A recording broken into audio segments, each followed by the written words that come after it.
Now, right now, what we see, there's a huge crowd and a ruckus and chaos just in front of the assembly. One of the most important roads in Kolkata, the police officials, this is Kolkata police in white dress, and there are RAF and special forces in blue colored dresses, and they are having a direct face-to-face situation with the state government employees who are demanding their rights of an increased increased amount in their dearness allowance. And the police is trying to stop these people from entering the whole area, special area of assembly and the Raj Bhavan. The police administration is trying to directly stop this crowd of government employees from further proceeding on their march. These government employees, however we see, are very much stubborn about what they are demanding, and they really want to visit all these places, especially the assembly, in order to put down their paper and in order to demand that their dearness allowance should be increased and brought in par with the central government employees. We were hearing one of these employees speak a while back, and he was saying that what we do is in any way not less than what the state government, the central government employees do. I'm told Dilip Ghosh of the West Bengal BJP joining us right now. Dilip Ghosh जी, हम ये तस्वीरें live इस समय देख रहे हैं, जबरदस्त protest हो रहा है। आप मुझे ये बताइए कि हाई कोर्ट ने इस पूरे मामले पर सर इंटरवीन किया है, उसके बावजूद क्यों स्टेट एम्प्लॉइज को इस तरह सड़क पर आना पड़ रहा है? देखिए, ये बहुत पुराना डिमांड है स्टेट एम्प्लॉइज का, उसको पूरा नहीं किया गया है और इससे बचने के लिए स्टेट गवर्नमेंट ने और कोर्ट से दूसरे कोर्ट कर रही है। उनकी जो अधिकार है उसको दिए बिना और सरकार बचना चाह रहा है कानून के सहारे में, लेकिन हाईकोर्ट ने भी कई बार बोल दिया कि उनका एक अधिकार है, देना ही पड़ेगा या कल। तो सरकार मुंह में अभी बोल रही है हम दे देंगे। कोर्ट में बोला कि अगर ये डिमांड पूरा करते हैं सरकार संकट में पड़ जाएगा, ये स्थिति है। लेकिन लोगों का डिमांड है, पूरा देश में सबको मिलता है, सब राज्यों में, यहाँ क्यों नहीं मिलेगा? तो सरकार की भ्रष्टाचार इतने चरम पर है कि जो रुपया पैसा उनको तनख्वाह देने के लिए, पेंशन और डीए देने के लिए देना चाहिए, वो दूसरे कहीं इकट्ठा हो जाता है। वोट खरीदने के लिए लक्ष्मी भंडार नाम से 500-500 रुपया महिलाओं को दिया जा रहा है, हर चुनाव को पहले देते हैं, इसलिए इनकी संकट है। लेकिन लोगों का अधिकार को सुरक्षित करने के लिए कोर्ट ने बार बार आदेश दिया है, लेकिन ये सरकार नहीं मान रही। और दिलीप घोष जी, देखिए, उनकी डिमांड तो अपनी जगह है, डिमांड को लेकर बातचीत होनी चाहिए, सरकार को उनसे बात करनी चाहिए, वो बात सही है। लेकिन यहाँ पर जो ये तस्वीरें हम देख पा रहे हैं सर, उसमें जबरदस्त प्रोटेस्ट हो रहा है, एज इन ये सारे एम्प्लॉयज सड़क पर है, उनके साथ धक्का मुक्की हो रही है, कईयों को लाठियां भी पड़ रही हैं। हम ये पूरी तस्वीरें देख रहे हैं कि एक कन्फ्रंटेशन की स्थिति हो गई है। तो एक स्टेट एम्प्लॉय या इस तरह का एम्प्लॉय सरकार का जो अपने हक के लिए लड़ रहा है, उसके साथ इस तरह का अगर व्यवहार होता है सर, उसको लेकर बीजेपी क्या कहेगी? नहीं, हम तो लोगों के साथ ही हैं, उनका अधिकार सुरक्षित हो इसीलिए। लेकिन ये सरकार बचना चाह रही है और जब अति हो जाता है तब जबरदस्ती करती है, पुलिस डंडा से उसका सामना करती है। अभी कम से कम 4-5 जगह अलग अलग जो एजुकेशन में एग्जाम हुआ है भर्ती के लिए, उसका धरना भी है लोगों का, और लगभग 600 दिन 700 दिन से लोग धरना दे रहे हैं रास्ते के किनारे में कि हमारा नौकरी हमको दिया जाए। उनके नौकरी किसी से पैसा लेकर उनको दे दिया गया है, जो कोर्ट से आदेश मिला, सीबीआई इंक्वायरी हो रही है। तो उनके साथ भी पुलिस धक्का मुक्की कर रही है। वो जब धरना में आते हैं, जब आंदोलन में आते हैं, उनके खिलाफ पुलिस को खड़ा किया जाता है। तो सरकार यहाँ के लोगों की ना तो नियुक्ति हो रही, ना उनकी अधिकार को दे रही है, बल्कि जबरदस्ती कर रही है सबके साथ। जी दिलीप घोष जी, हमसे बात करने के लिए सर बहुत बहुत शुक्रिया। Let's also get in fact Sukanta Majumdar, the West Bengal BJP president, he is also joining us right now. Sukanta ji, thank you for speaking to us on Republic. How do you respond to what is happening? You know, on one side, there are legitimate demands of the state government, sir. On the other side, is the treatment being meted out to them? You know, any state government, can it be audacious enough to treat its employees like this? To, you know, actually drag them the way we are looking at. Some of them are also being hit by lathis. What's going on, sir, in Kolkata? So really, it is very shameful that government is treating these employees, government employees, his own employees, like this. They are demanding what they are demanding. Their right, that is DA, dearness allowance, and already they have won, these employees, they have won the case in the Kolkata High Court. And government said that they are unable to pay that dearness allowance, and the state government is moving to the Supreme Court. So this is the mindset of the TMC government. They are unable to provide a job, and those people, those are in the job, they are unable to provide the salary. And why they are doing, why police is acting like this? Because the mindset of Mamata Banerjee is like that. Few years ago, when some people, the government employees, they asked for the DA, she said that don't bark and don't demand DA. Don't bark like a dog. It was her statement. So this is the mindset of Mamata Banerjee and her government. And nowadays, Mamata Banerjee has lost all the control over the government, and it is totally a hegemony that is going on in the state of West Bengal. But why? Why do you think something like this actually happens, Sukanta? Tell me this. Is it because governments believe that they can actually get away with anything? Because, you know, this is the voting class. This is the middle class. These are state government employees. A lot of them are votaries of the Trinamool Congress. You know, Trinamool Congress actually had swept the elections. But, you know, when there is no election round the corner, why should governments, you know, hand out such a treatment to its people, to its citizens? See, government is totally helpless because financially the West Bengal government is totally bankrupt now. Even in few months, even they will not be able to provide the salary also of those working employees. So this is the financial condition of the state of West Bengal. And even now, government is totally blind. They are not taking any kind of steps to increase, to facilitate industrialization for the job of those new youngs.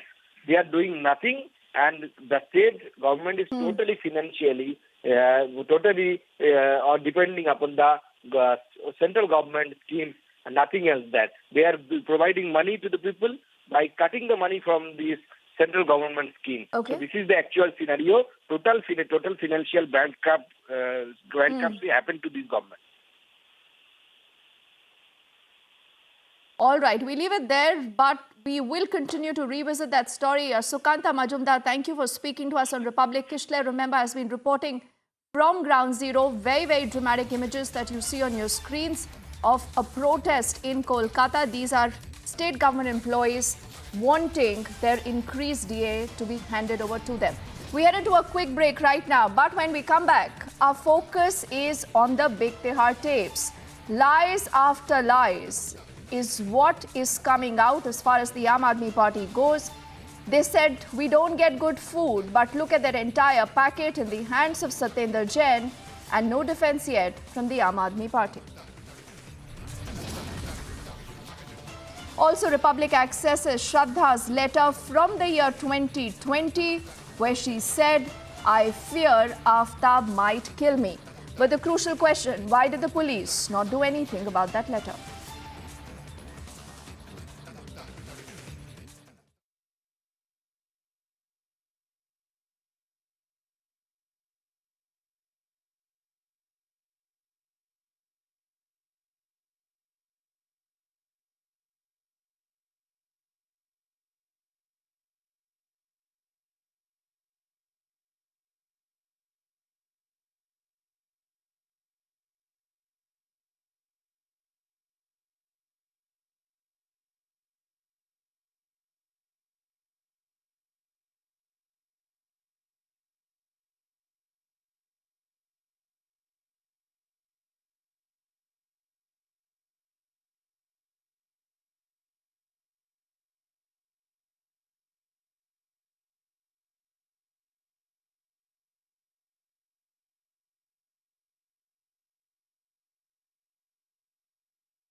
And breaking news is just coming in. These are the first images of a massive fire that has engulfed a slum. This is close to the Assam-Nagaland border. We are learning about 200 houses here are gutted in this massive fire that you see on your screens. Many shops, businesses also gutted. What really was the source of the fire? Let's quickly get in our colleague Anirudh, who's joining us on the phone line right now. Anirudh, what is the latest that you can tell us? What was the cause of the fire? And is everyone safe? What do we know? Yes, the fire has been brought under control as of now. However, the evacuation process is still on, and the fire department is still trying to ascertain the source of the fire. We are getting to know that more than 200 houses in the slum have been completely gutted in this fire. Many business and shops have also been completely gutted, and losses to the tune of over many lakhs have been suffered. At least 10 to 15 fire tenders were rushed to the spot, not only from Bokazan but also from neighboring Nagaland, Dimapur. And it was after a tiring effort of more than 1 hour that the fire has been brought under control. But yes, the evacuation process is still on, and in certain places inside the slum, the fire is still on, and they are trying to douse the fire completely and clear of the area as of now. Studio. Okay, and you know, Anirudh, we're looking at these images, and the good news now is that you're telling us the fire has been brought under control, but I think it's led to a considerable amount of loss of property, because you're telling us about 200 houses there are gutted. We are awaiting more details as to what really was the cause of the fire for the moment. Thank you.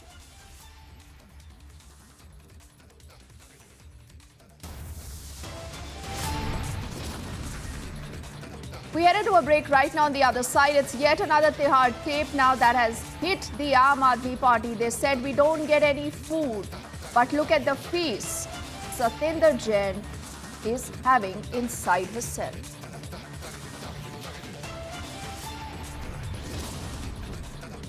Also, 6 people are killed in firing at the Assam-Meghalaya border. The area continues to remain tense.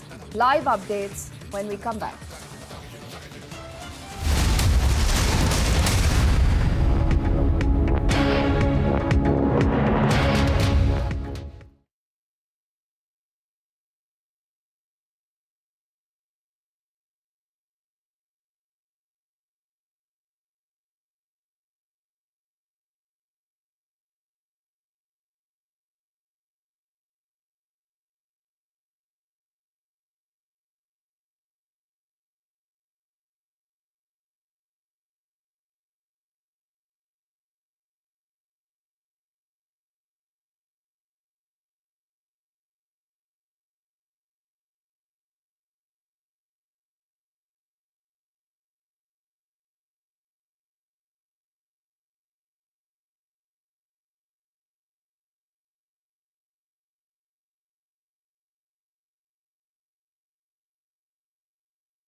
we're learning that the Coimbatore police now have arrested a 26-year-old man for ordering online chemicals used in explosives.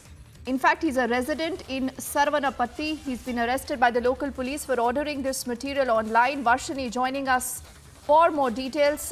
Varshini, first up, what more do we know about this case? How did the police get this tip off? And what do we know about the antecedents of this man who's arrested? Well, if you see the Coimbatore police, not just the Coimbatore police, but police throughout the state of Tamil Nadu have been on the lookout and have been very conscious after the Coimbatore blast happened, and they have been tracking every online order of any chemical that could be used in making of an explosive. Therefore, they have found that this person called Mari, who's 26-year-old from Saravanampatti area in Coimbatore district, and he had apparently ordered online these chemicals such as potassium, etc. A couple days ago, and the orders were also sent through couriers, and police have tracked these and have tracked him down and have arrested him. Now he's been detained for questioning, and interrogation is underway as we speak. And we also learned that the police are trying to figure out if there was any link between him and the Coimbatore blast that happened a month ago, because or even for the blast that happened, the explosives and the chemicals were also bought online by the accused, and also now the police are also trying to figure out if there's any link between Mari and the 6 accused who are currently in prison, who were arrested after the Coimbatore blast happened. If at all they had any connection, and they were trying to make sure that there is no link between the Coimbatore blast or him. But the police are very seriously investigating, so we'll be getting more details about who this person is, because we also hear from sources that this person has already several other cases against him in several other police stations in different parts of the state. Therefore, all investigation on all angles are currently underway to find out if this person is related to any of the issue. All right, and Varshini, we trust you to keep us ahead on those breaking developments. For the moment, I thank you as we quickly head into a break right now. Remember, there's another story that Republic is tracking very, very closely, because where is justice for Shraddha? Could Shraddha's life have been saved? And what do we know of a letter that Republic has accessed that Shraddha wrote way back in 2020? Full details on the other side of this quick break.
First floor पे रहता हूँ और चाचा जो रहते थे, मेरे चाचा लगते थे दिनेश, जिनकी डेथ हुई है, वो सेकंड फ्लोर पे रहते थे। मैं कल शाम को रात को शॉप से अपनी 9:15 साढ़े 9 बजे करीब वापस आया था। कौन सी शॉप है सर आपकी? मेरी होलसेल की शॉप है द्वारका मोड़ पे, और वहाँ से वापस आया था तो उसके 5-10 मिनट बाद ही मेरे को अपनी कज़न सिस्टर उर्वशी की चिल्लाने की आवाज़ आती है, भैया बचाओ। तो मैं ऊपर जाता हूँ, गेट खटखटाता हूँ। 10-15 मिनट तक मेरे को किसी की आवाज़ नहीं आती है। उसके बाद जब किराएदार सब हमारे इकट्ठे हो जाते हैं तो हम गेट तोड़ने की कोशिश करते हैं, खोलने की कोशिश करते हैं, लेकिन उसी के बीच में उसकी आवाज़, केशव की आवाज़ आती है कि क्या कर रहे हो। क्योंकि मेरे को चिल्लाने की आवाज़ आई, गेट खोल।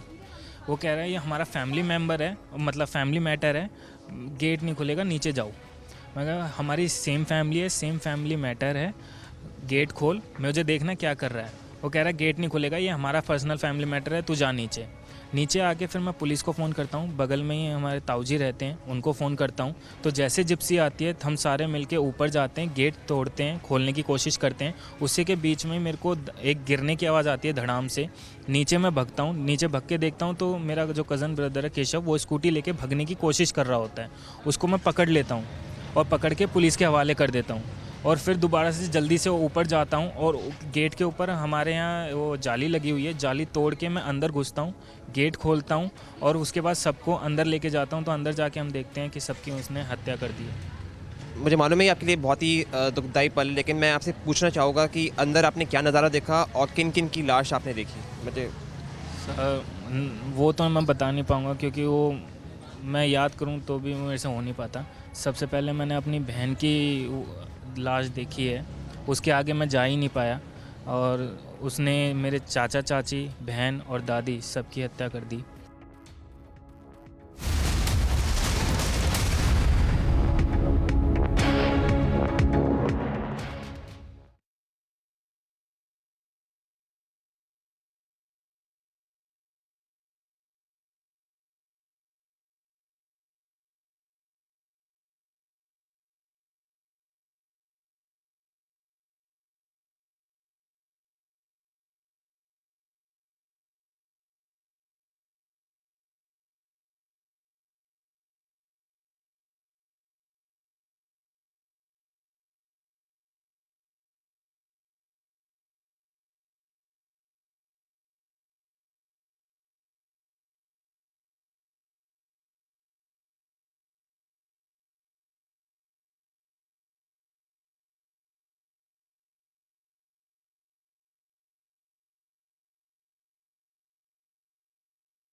ऊपर सत्याचार, अंदर भ्रष्टाचार।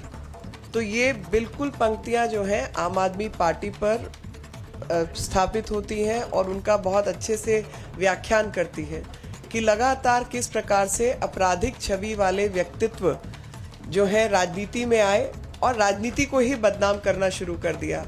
आप सोचिए कि एक मंत्री जो जेल काट रहा है, सजा में है, कई केसेस में उसकी इन्वेस्टिगेशन चल रही है, तो पहले तो उसको मंत्री से ही नहीं हटाया गया, उसको मंत्री बना के रखा गया। फिर वो जेल के अंदर बैठ के उगराई का काम करता है। फिरौती का काम करता है। और जेल के अंदर पूरा ऐशो आराम चल रहा है, टीवी चल रहा है, पैर मालिश करने के लिए लोग रखे हुए हैं, भोजन पैक्ड आ रहा है और सब किस्म की सुख सुविधा जेल के अंदर उनको प्रोवाइड की जा रही है।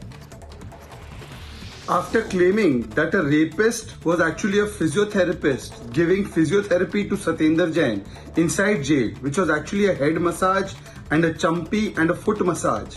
Now another video has emerged in which Satyendra Jain can be seen served food which is not from the jail but from outside jail. He is served food by two other attendants as if he is in a resort or a restaurant, and there is a variety of delicacies and dishes that are placed before him as if he's not there for saza of bhashtachar but maza of malish and restaurant food. This shows the kind of VVIP treatment that was being given to Satyendra Jain inside Tihar jail.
Viewers, you're watching India's #1 news channel, Republic TV. I am Shivangi Shukla. Lots lined up for you in this bulletin. Of course, we'll talk about the second Tihar tape which is out right now, which shows Satyendra Jain enjoying a meal, delicacies as well in jail. Well, before that, let's have a look at the top stories we're tracking right now.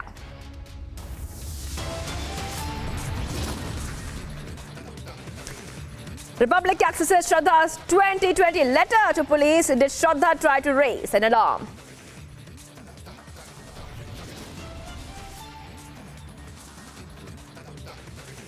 In letter, Shraddha mentions Aftab trying to kill her and said that warned her of cutting her up into pieces.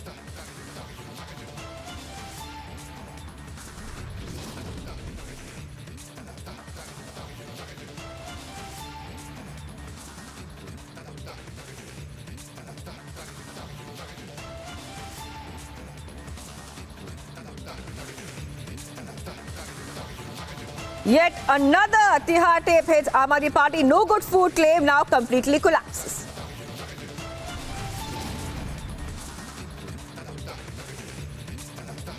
Big focus on terror links in Mangaluru blast. Karnataka Home Minister says the plot was communal.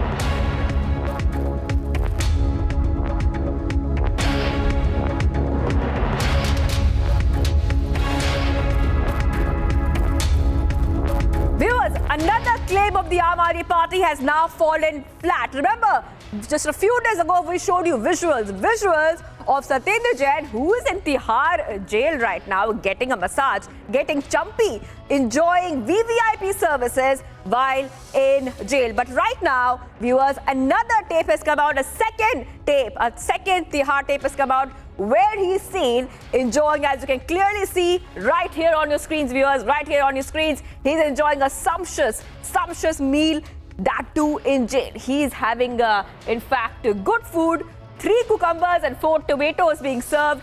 He's getting food that normally a normal person who is in jail, who has been accused of any kind of money laundering or any kind of crime, would not get. Right now, viewers, he's enjoying eating fruits and vegetables. Visuals on the screen, you can see a tomato. You can see, in fact, how he's peeling the vegetables himself, enjoying them. He's eating oranges and dry fruits post his meal as well. So an entire entree of food, not just the sumptuous meal, but also after that, oranges, fruits, dry fruits. Visuals of that you can see on the screen. He's peeling the oranges in jail. So the entire claim of the Aam Aadmi Party saying that Satyendra Jain is not getting proper meal in the jail has completely fallen flat once again. Just like Aam Aadmi Party had said that when Satyendra Jain was getting his physio, it was not exactly a physio, viewers. That in fact was not a physio. That was a masseuse, a so-called masseur who was actually a rape accused. One more claim of the Aam Aadmi Party falling flat. Where you can see the food is in 5 boxes. 5 boxes of food. 1, 2, 3, 4, 5. 5 boxes of food being given, and the minister being served food of his choice. The question is that will a normal inmate in jail be getting this kind of VVIP treatment? Many reactions coming in, viewers, on this top story. Let's play them out for our viewers. आम आदमी party दावे तो उत्तर प्रदेश उत्तराखंड में भी करती थी, वहाँ पर जमानतें जब्त हो गई, सीट जीतना तो दूर की बात थी। 403 सीट वाले उत्तर प्रदेश के विधानसभा में आम आदमी पार्टी की हर सीट पे जमानत जब्त हुई।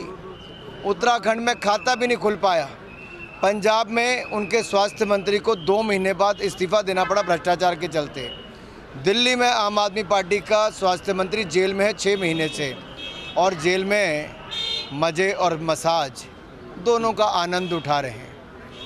आम आदमी पार्टी सत्ता का आनंद तो उठाती थी, भ्रष्टाचार करके जेल में जाकर भी आनंद कैसे उठाया जाता है, मज़े कैसे लिए जाते हैं, मसाज कैसे कराई जाती है, उसका जीता जागता उदाहरण है। ये इतना झूठ बोलते हैं, कोर्ट में आकर खाने की तकलीफ़ की बात करते हैं, और भोजन की प्लेट शायद किसी को 5 स्टार में ऐसी ना मिली जैसी उनको जेल में मिल रही है। पानी मिनरल वाटर मिल रहा है, मसाज वहाँ पर हो रही है। तो किस तरह की जेल है ये अरविंद केजरीवाल का मॉडल है कि जेल में भी 5 स्टार सुविधाएं मिलती हैं।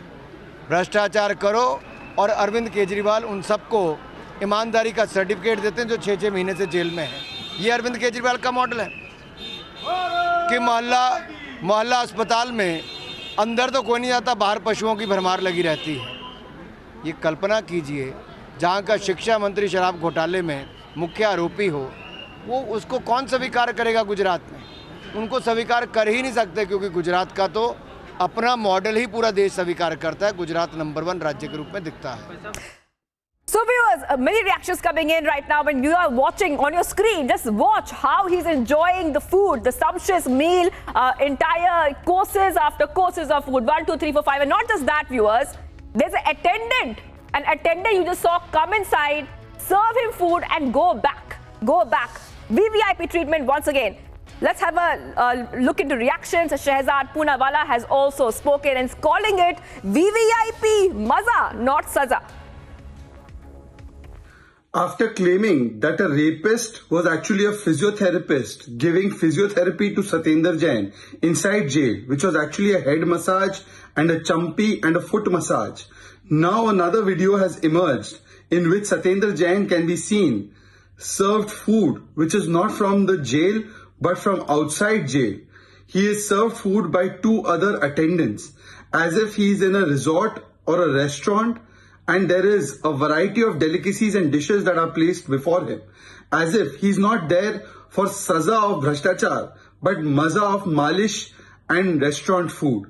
This shows the kind of VVIP treatment that was being given to Satyendra Jain inside Tihar jail. आम आदमी पार्टी के लोग अब कोर्ट में भी झूठ बोलने से बाज नहीं आ रहे हैं। कल हमने सुना कि आम आदमी पार्टी के वकील कह रहे हैं कि सत्येंद्र जैन का 28 किलो वजन कम हो गया क्योंकि उनको जेल में खाना नहीं मिल रहा। लेकिन आज जो वीडियो नजर आ रहे हैं उसमें ना सिर्फ खाना मिल रहा है बल्कि प्रॉपर खाना मिल रहा है, उनको मेवे तक मिल रहे हैं। ऐसा लग रहा है कि वो किसी जेल में नहीं है, किसी रिजॉर्ट के कमरे में बैठ के वहां पे लुत्फ उठा रहे हैं खाने का। और जो हमने देख रहे हैं, आप राइट साइड में देखें, मोटी तार भी नजर आ रही है, मुझे लगता है वो एयर कंडीशनिंग की तार है। ऐसा लग रहा है कि वो जेल में नहीं है, किसी रिजॉर्ट के अंदर लुत्फ उठा रहे हैं, अपनी छुट्टियों में मना रहे हैं। कि किस प्रकार का झूठ जो बोला जा रहा है वो आम आदमी पार्टी एक्सपोज हो गई है। खाना, मनपसंद खाना, मेवे मिलना और रोज मिलना, कोई ये एक दिन का वीडियो नहीं है, वो अलग अलग दिनों का वीडियो है। तो साफ नजर आ रहा है कि उनको बाहर से खाना मिल रहा है। अगर बैग में देखा जाए तो प्रॉपर बाहर से खाना आ रहा है। तो इस प्रकार का जो झूठ बोला जा रहा है आम आदमी पार्टी के द्वारा, जो बीमार हैं उनको खाना नहीं मिल रहा, फिजियोथेरेपी हो रही, ये सब क्या चल रहा है? And the probe continues in the Mangaluru blast, a terror probe being right now investigated. In fact, look at the recoveries which were made. Many recoveries, batteries recovered from the home of the accused Sharik, and entire terror plot right now being investigated. All kind of suspicious substances being recovered. But right now, viewers, some more breaking has come in. In fact, the Karnataka Home Minister had gone ahead. He had surveyed the site where the blast took place. He also said central agencies will be taking over the probe soon. But the Coimbatore police has arrested a 26-year-old man for ordering online chemicals used in explosive. Police are currently conducting investigation to find any links between him and also the Coimbatore blast. So more details coming out right now. Many reactions coming in as well as the Mangaluru plot where all kind of suspicious objects are being found and where many angles are coming out. Coimbatore link, we're talking about the Kerala link as well, and also links to international terrorist organizations. Let's play out all the reactions coming in on the breaking development. Yesterday evening we have sent report to NIA. It goes through Ministry of Home Affairs and they will take this case over at an appropriate time. But let me clarify that NIA and other central agencies are involved in the investigation of the case right from beginning, right from the time we are. That is what we have been doing in Karnataka without waste of any time, because our collective aim of everyone, because there are even financial transactions. So there are cases, times when we even involve ED also right from the beginning. So all the agencies cooperate and work together. Formally, it will be taken over at appropriate time. So there are... Now he's stable now. His burn percentage is around 20-25%. 25% burn percentage is there. He's in one of the best burn centers in the city. Around 8 specialists are taking care of him, and we spoke to him also, me and the Home Minister spoke to him. He's fine, and he's under good care, and I think he'll recover in no time. So what about the accused Sharik, who is also undergoing the treatment at the hospital? What is his situation, and by when will the statement be recorded or further investigation? Because he is one of the main persons in this whole case. Yeah, see, the accused, we should not be visiting him right now because it's under tight security. So me, not the local MLA Vedavyas Kamath, nor the Home Minister, we didn't visit the accused. But we have, the police are, they have kept a good security there, and they are taking, we spoke to the doctors also. He has around 45% burn injuries are there. And I don't know the degree of burn, but 45% of burn degree, this injury is there. I think he'll recover. He is not an old person also. So we also see that there is some sort of terror outfit which is being coming out of whole of this blast which has happened. So any possibilities in the coming days that NIA or the central agencies will be taking over this case and investigating into the matter? Because as of now we see Karnataka police only doing that. Yeah, now the Home Minister and the police officers they have briefed you already. The NIA has been contacted verbally on the phone. They have contacted them. They are already in action. They are not waiting for the papers to go from here or a formal letter or something like that. They're already in action. They're already in the place, and they're also looking into the matter. The formal taking over of the case or whatever will be decided by the central government.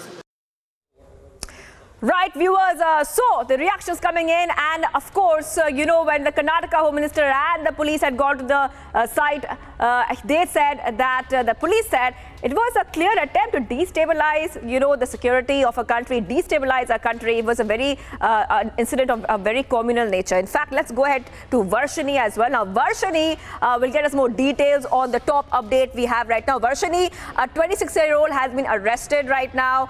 Tell us about him. What kind of link the police is suspecting of him being linked? In fact, the Coimbatore blast is one link coming out, but what kind of a role is he suspected to have played in the probe which is happening?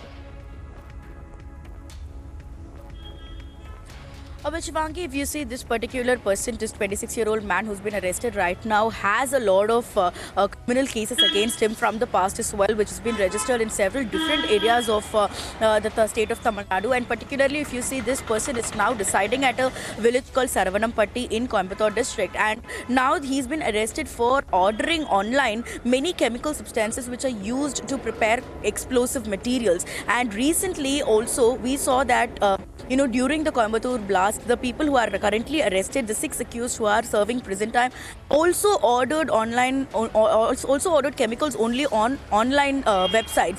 Therefore, they are suspecting that this could be some sort of a link that has now emerged out of this whole investigation that the police are conducting. And also, since this person was also already a criminal, and he also has a lot of criminal cases against him, there is a very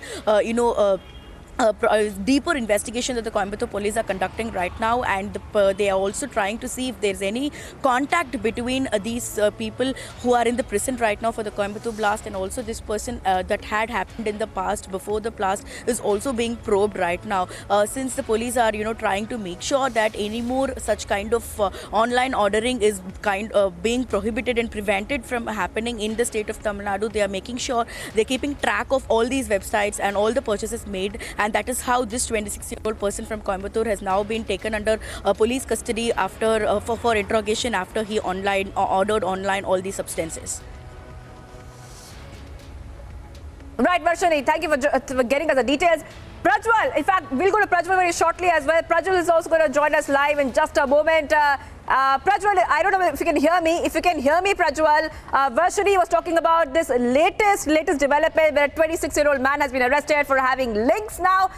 And when it comes to what happened today, the Karnataka Home Minister and the police, they were in spot today, and they made couple of statements. One statement was the entire, blast was something which was of communal nature, and something that would, in fact, Sharik was trying, in fact, to talk about terror, making people scared, destabilize the security of a country. These very important points had come out from that.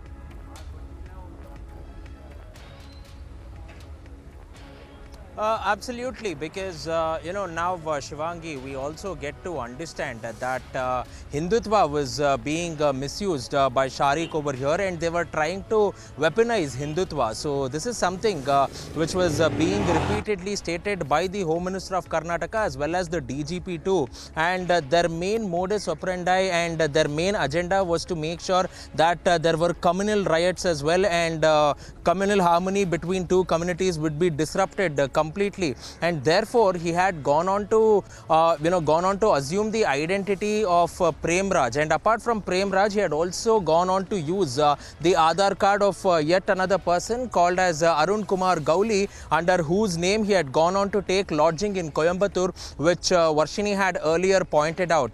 So these two fake Aadhaar ID cards were used by the accused Sharik, and therefore he was trying to assume a Hindu identity and trying to carry out acts of terror in the names of Hindu to tarnish the name of the religion, but at the same point of time also create a communal disharmony in Mangaluru and especially coastal belt of Karnataka. Secondly, they are also focusing on investigation in 4 primary locations in Karnataka: Bengaluru, Mangaluru, Shivamogga and Mysuru, and so far 8 people have been taken for questioning. So the DG pointed out, saying that these people have only been taken in for questioning, but as of now only 4 people have been detained. So only 4 people have been detained, but apart from the 4 detainees, there are also 8 people who are being questioned, and it might be the, it might even be the owner who had gone on to rent the house, or else even the mobile trainer for Sharik, one by the name of Mr. Prasad.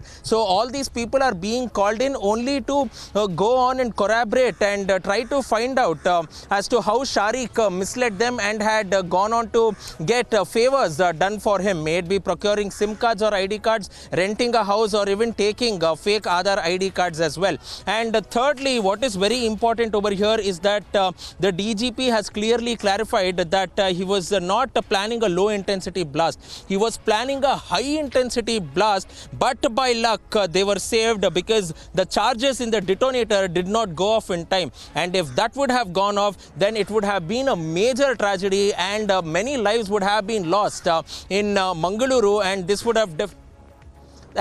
have definitely created a lot of problems. Over to you, Shivangi.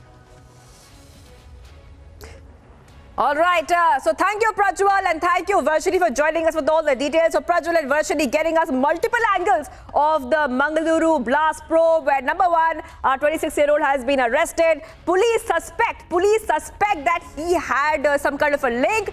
He was trying to buy explosive material online, just like Sharik was found with explosive material. There was a lot of explosive material in his house. There was a lot of batteries and other kind of gelatin sticks in his home, which was recovered. And number two, Karnataka Home Minister there stepping in, going to the blast site as well and trying to understand the situation. The police hot on the heels of this case. In fact, they are still continuing their questioning in the case, like Prajwal told us. All right, it's time, viewers, to have a look at what else is making news from across India.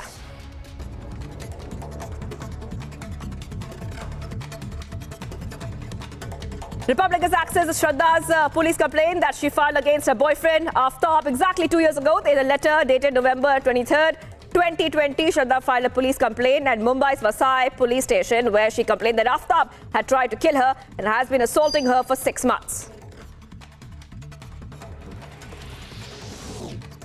In the 2020 letter, Shraddha mentioned specifically to the police on how Aftab tried to suffocate her, said he would chop her up into pieces, exactly what he ended up doing in May 2022.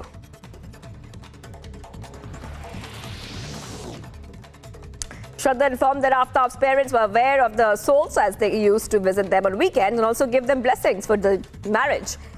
She clearly told police in her complaints that if anything untoward happened, Aftab would be responsible, as he was constantly blackmailing her and that she wanted to leave him.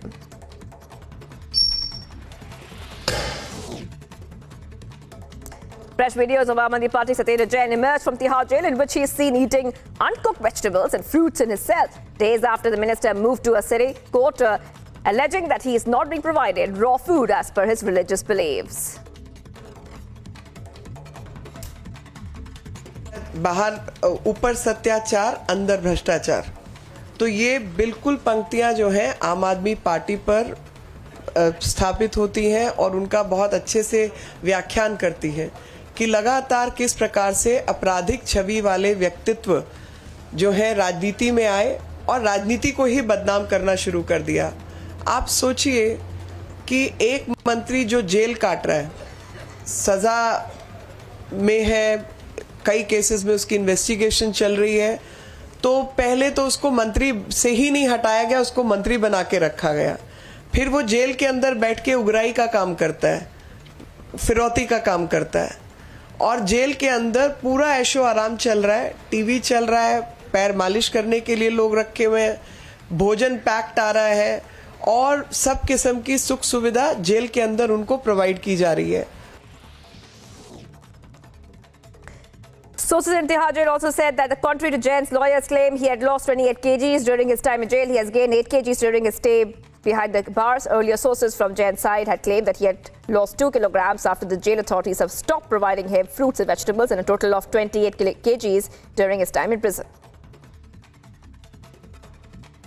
After claiming that a rapist was actually a physiotherapist giving physiotherapy to Satyendra Jain inside jail, which was actually a head massage and a chumpy and a foot massage. Now another video has emerged in which Satyendra Jain can be seen served food which is not from the jail but from outside jail. He is served food by 2 other attendants as if he is in a resort or a restaurant, and there is a variety of delicacies and dishes that are placed before him, as if he's not there for saza of bhashtachar, but maza of malish and restaurant food. This shows the kind of VVIP treatment that was being given to Satyendra Jain inside Tihar jail. 25-year-old man allegedly stabbed to death his father, mother, sister and grandmother following a quarrel in southwest Delhi's area. Accused, identified as Keshav, has been arrested. The deceased have been identified as father, mother Darshana, sister Urvashi and grandmother Divana Devi. Income Tax Department raids continue at the residence of TRS Minister Malla Reddy. His son and son-in-law, the minister's son, fell sick and was immediately rushed to a local hospital for treatment. TRS Minister Reddy visited the hospital and claimed his elder son was in pain after he was assaulted during raids.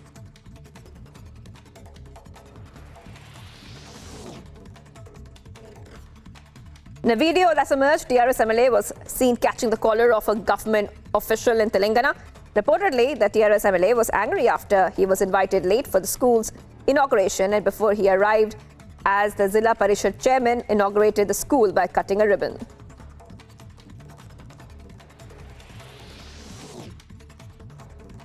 Days after Mangaluru blast, Karnataka Home Minister and DGP visited the site. Investigating officer briefed the DGP and Home Minister over the blast and took them through the CCTV footage. This comes after alleged terror links have become the focus in the probe.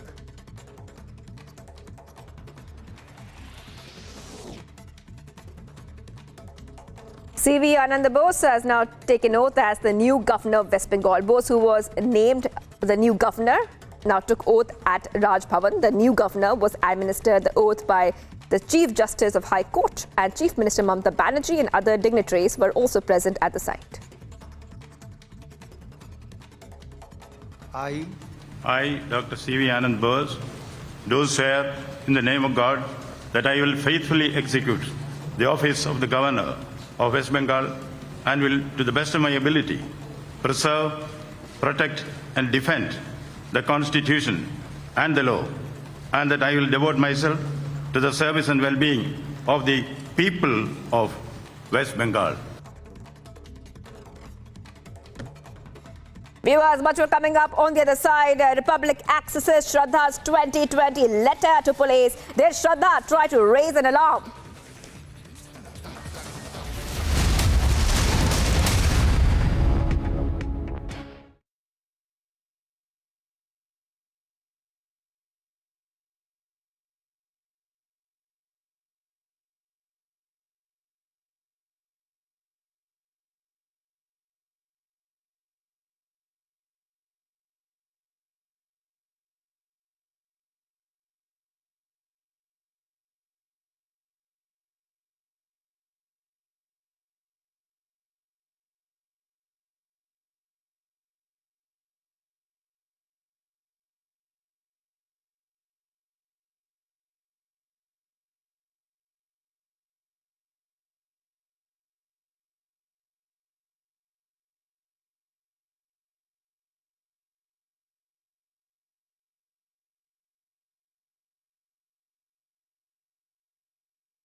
people killed Shraddha?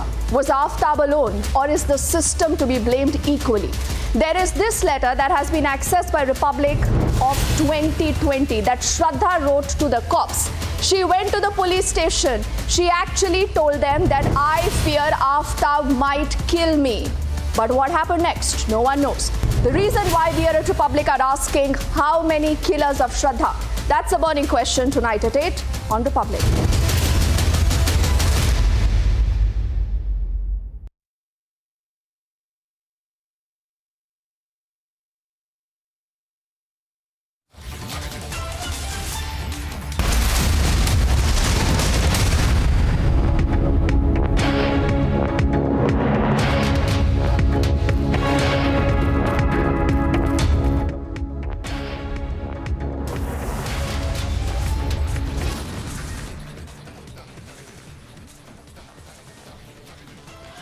After the spa treatment expose, Tihar CCTV footage shows Aam Aadmi Party minister's sumptuous meals in the jail cell. Delhi में आम आदमी party का स्वास्थ्य मंत्री jail में है 6 महीने से और जेल में मज़े और मसाज दोनों का आनंद उठा रहे हैं. BJP lashes out, claims resort like 5-star jail services for Aam Aadmi minister Satyendra Jain.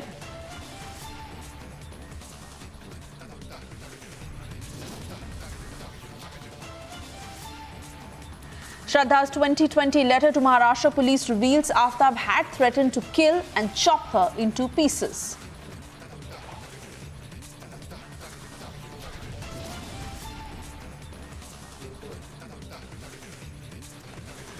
Why did the police not act on Shraddha's complaint in 2020? Maharashtra Deputy Chief Minister assures investigation.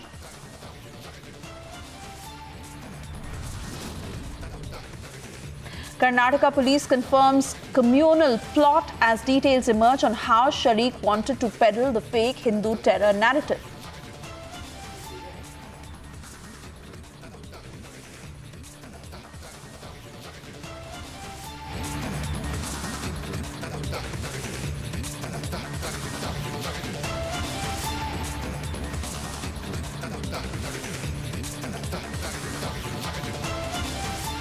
Very good afternoon and thank you for tuning in. You're watching the news at 4:30. I'm Suesha Sawant, and the letter that has brought a whole new angle to the Shraddha murder case because she had highlighted what was happening between her and Aftab. Not just this, she had taken it to the cops. She had told the cops that she was being beaten up for a good 6 months and he had threatened to strangulate her. He had threatened that he will kill her and chop her into pieces. Exactly how her life ended. While one can call this a premonition, but she knew it all. And she had taken this matter to the cops, which is why questions are now being raised on why was this complaint not taken seriously back in 2020? Why was nothing done about it back then when Shraddha had categorically, in black and white, in a written complaint, taken the matter to the cops, saying that Aftab was suffocating her, he was trying to kill her, he had threatened to strangulate her, he had threatened that he'll kill her and chop her into pieces. It was happening over 6 months when he had been hitting her so much so that the letter ends at a point where she says that if anything happens to her life, she would hold Aftab responsible for it. She's also gone on to say that I'm not willing to live with him. So in case of any kind of physical damage, he will be responsible. He's been blackmailing to kill me or hurt me. And most importantly, Aftab's parents were aware of everything that was happening. Aftab's parents knew that he used to abuse her. They were also responsible in telling her that he had changed and that she should stay in the relationship. Aftab was emotionally blackmailing her. Now, of course, Devendra Fadnavis, Deputy Chief Minister of Maharashtra, has said that the matter will be looked into, and had they acted upon this on time, Shraddha could have survived. Listen into that statement. देखिए, वो पत्र मेरे पास भी आया है, मैंने उसको देखा है, बहुत सीरियस पत्र है. उसके ऊपर क्यों कार्रवाई नहीं हुई, इसकी जांच हमको करनी पड़ेगी। मैं किसी पर दोषारोपण नहीं करना चाहता, लेकिन इस प्रकार के पत्रों पर कार्रवाई अगर नहीं हुई तो ऐसी घटनाएं होती है, इसलिए जरूर उसकी जांच की जाएगी। क्या आपको लग रहा है जान बच सकती थी यदि कार्रवाई कर ली तो? जी बिल्कुल, ऐसा है, कार्रवाई होती तो शायद जान। देखिए, वो पत्र मेरे पास भी आया है, मैंने उसको देखा है, बहुत सीरियस पत्र है। उसके ऊपर क्यों कार्रवाई नहीं हुई, इसकी जांच हमको करनी पड़ेगी। मैं किसी पर दोषारोपण नहीं करना चाहता, लेकिन इस प्रकार के पत्रों पर कार्रवाई अगर नहीं हुई तो ऐसी घटनाएं होती है, इसलिए जरूर उसकी जांच की जाएगी। क्या आपको लग रहा है जान बच सकती थी यदि कार्रवाई कर ली तो? जी बिल्कुल, ऐसा है, कार्रवाई होती तो शायद जान बच भी जाती। My colleague Sandeep joining us live on the broadcast from outside that police station in Palghar, where Sandeep, the cops must answer. Why is it that when they had received this complaint from Shraddha in 2020 that they not look into the matter? It could not get clearer in that. She's written it in black and white and in every detail of how she was being beaten up for over 6 months. He had threatened to kill her and said that he'll chop her body into pieces. He had threatened to strangulate her. She's ending the letter by saying that if anything happens to her, and she's stated that she doesn't want to live with him. She's continued by writing, if anything happens to her, then Aftab must be held responsible. This is huge. Why has this not been looked into? What are the cops saying now?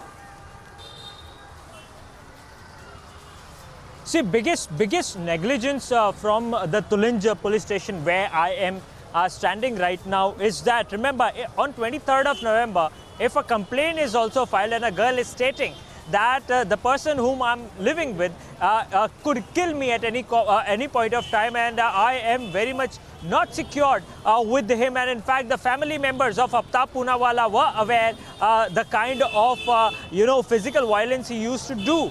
Despite all that fact, as soon as the complaint was lodged, why there was no medical test done of Shraddha Walkar? Why there was a delay? In fact, not even FIR was registered initially. Although after 20 days, the family members of Aftab Poonawala did a settlement. A compromise was done between Shraddha Walkar by mutual understanding. That's what the closure report of the complaint says, that there was a settlement between Aftab Poonawala and Shraddha Walkar after the family members of Aftab Poonawala intervened and requested Shraddha to take the case back. So definitely biggest, a lot of loopholes in the investigation and the inquiry that was carried out, and in fact following everything, Tulinj police station didn't took any kind of FIR, neither any action was initiated. Rather, in 26 days, the inquiry was over and Shraddha was initially in fact forced by Aftab Poonawala's family members to withdraw the case. You can understand if at that point of time Tulinj police station and in fact the officials at Tulinj police would have reacted and taken an action on Aftab Poonawala, then this would have not come. This day would not have come, and in fact Shraddha would have survived. Absolutely, and also she's clearly mentioned in that letter that I'm living with him because we are supposed to get married. That means this was a clear understanding between the two that they were going to get married, but he was obviously not fulfilling that commitment. And she's also written in that letter that his parents are aware, they are okay with the fact that they want to get married and they have their blessings, and the parents had requested her to take back the complaint. But let's also understand, Sandeep, that 20 days where the complaint was with the police. After 20 days, she came back and took the complaint. What had happened in that time? Did the cops question her on why she had filed the complaint in the first place?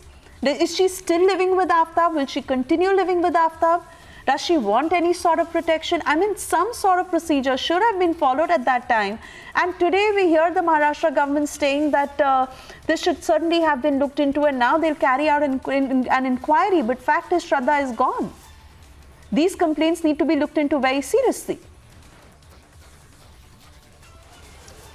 See, indeed, it is a very serious case, and that is why the Deputy Chief Minister and the Home Minister of Maharashtra mentioned clearly that it is on the serious note, we will conduct an inquiry in this case. And in fact, remember, what we understand from the senior police officials out here, the police official who was in fact posted out here when Shraddha Walkar was, had come up to file up the complaint. The new police officer is out here posted, and he mentions that at that point of time police requested her to file an FIR, and despite everything the FIR was not taken because Shraddha Walkar mentioned that Aftab Poonawala parents requested her, and she is convinced by the parents' request, and following which she does not want to file a case. So definitely there are several other loopholes also which needs to get investigated. Stay on with us, Sandeep. DCP Virar has spoken to Republic. Let's listen into what he said. इस मामले में जो भी ज़रूरी कार्रवाई करनी थी वो कार्रवाई पुलिस की तरफ से की गई है। जो अर्जी दी गई थी, अर्जी के ऊपर में जांच हुई है। जांच के बाद में खुद जो कंप्लेनेंट ने लिखित बयान दिया है कि उसकी अब कोई कंप्लेंट या तकरार रही नहीं है, और जो उसका जो ये था फ्रेंड था, उसके फ्रेंड के माँ बाप ने आके उनको मतलब समझाया था दोनों को भी, और अभी उसकी कोई तकरार नहीं है ऐसा करके उसने रिटर्न स्टेटमेंट दिया था, और जिसके चलते वो मतलब वहीं पे वो क्लोज हो गया।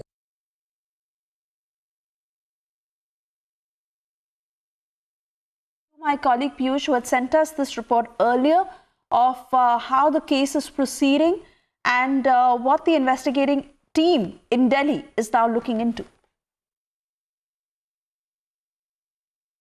The Delhi police once again reached Aftab's residence over here at Chhatarpur D93/1 to get that crucial piece of evidence. As you can see from the visuals that are being presented to you by my video journalist Vijay Narudeshwar, you can see that this is the same very flat where Aftab reportedly killed Shraddha and then chopped her body pieces into 35 parts.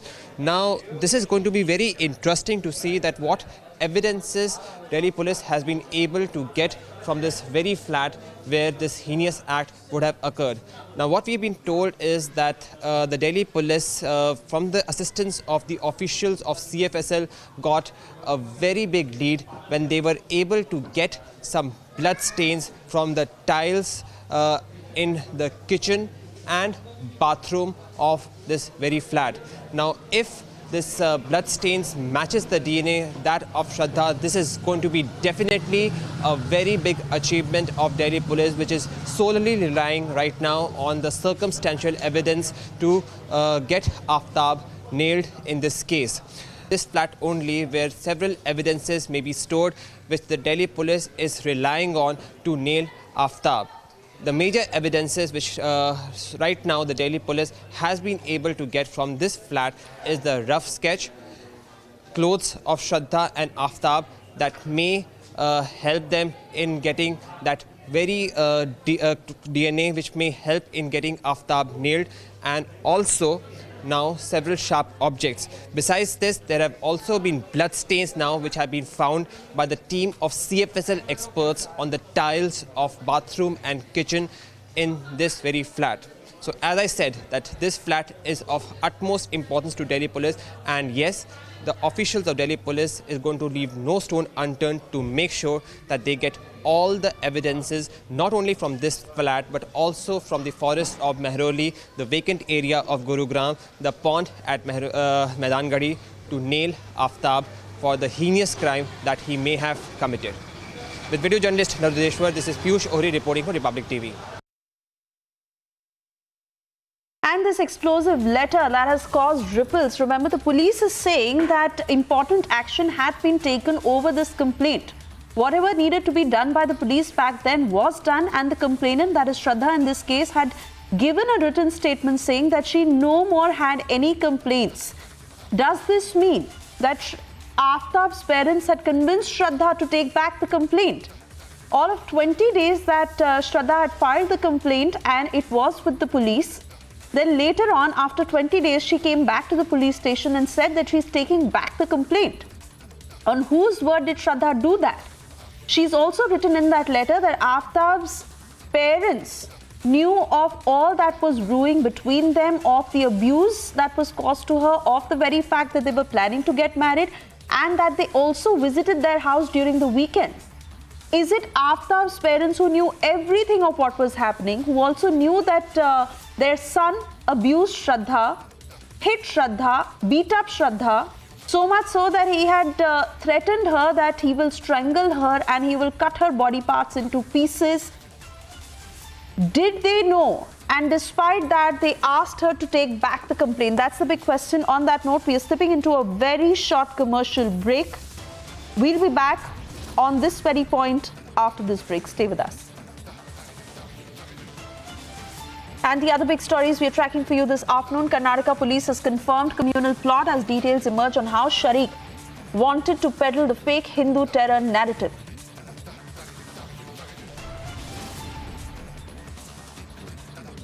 Tensions continue on Assam-Meghalaya border after 6 deaths. Republic reports from the clash site.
Thank you for staying with Republic, and we now get you details of how 6 people, including a forest guard, were killed in violence at a disputed area on the Assam-Meghalaya border in the early hours of Tuesday morning after a truck allegedly laden with illegally felled timber was intercepted by the forest guards from Assam. A team of Meghalaya ministers will meet Union Home Minister Amit Shah on the 24th of November and seek a central agency probe into this matter. The Assam government, however, has said that it will hand over the probe to a central or neutral agency. Republic was on the ground at the clash site, reporting on what had happened and how things unfolded. Take a look. The Assam-Meghalaya border in West Karbi Anglong district of Assam and the West Zentia Hill district of Meghalaya is now shrouded with an eerie silence.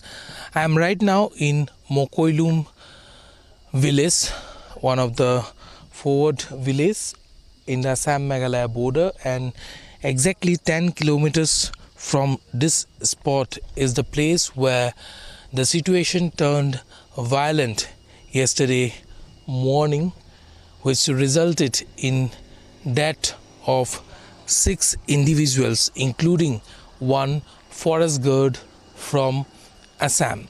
After the incident, an undeclared emergency situation exists along the border, and I would like to ask my Vijay Ashok to show this visuals. The market is completely empty. Most of the shops and establishments remain closed.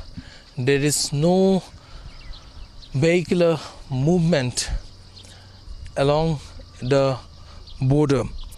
Both the states have restricted movement from one state to another after the violence. Yesterday, internet has been suspended in Meghalaya, Jaintia Hills and the Khasi Hills district, and also all the government events have been cancelled. Chief Minister Conrad Sangma is visiting the spot in Mukro today where the violence took place yesterday. This road I am standing on now is a border road, and it leads to Mukro, the same village where the situation turned violent yesterday along the Assam-Meghalaya border. And you can see there is no movement of any vehicle on this road as of now. Vehicular movement have been completely restricted by both the states, though there is no official order in this regard. The local police deployed along the border have advised that the roads that leads to Meghalaya should not be taken, should not be frequented if not at all necessary. Meanwhile, we have also got to know that around 3 kilometers ahead of Mukro, the spot where the incident took place yesterday, in which 6 people have lost their life, including a forest guard from Assam, local villagers have blocked the road by felling trees. I am joined by one local youth from Mokoilum village along the border. उस तरफ क्या रास्ता बंद करके रखा हुआ है अभी? हाँ, उन लोग लाकड़ी वो काट के वो रास्ता में ब्लॉक कर रखा है, तो हम लोग भी नहीं जा सकता और उन लोग भी नहीं आ सकता इधर. तो हम लोग को बोला था जहाँ पे जाने के लिए भी हम लोग को भी मना कर रहा है पुलिस लोग ने. तो हम लोग मुश्किल हो रहा है अभी. यहाँ पर भी आप लोगों को भी काफ़ी परेशानियों का सामना करना पड़ रहा होगा कल से. हाँ, वो मेरा दुकान है, तो जहाँ पे खसिया लोग आता है रोज़ दिन, तो जहाँ पे वो प्रॉब्लम का वजह से नहीं आ पा रहा है, तो हम लोग भी वो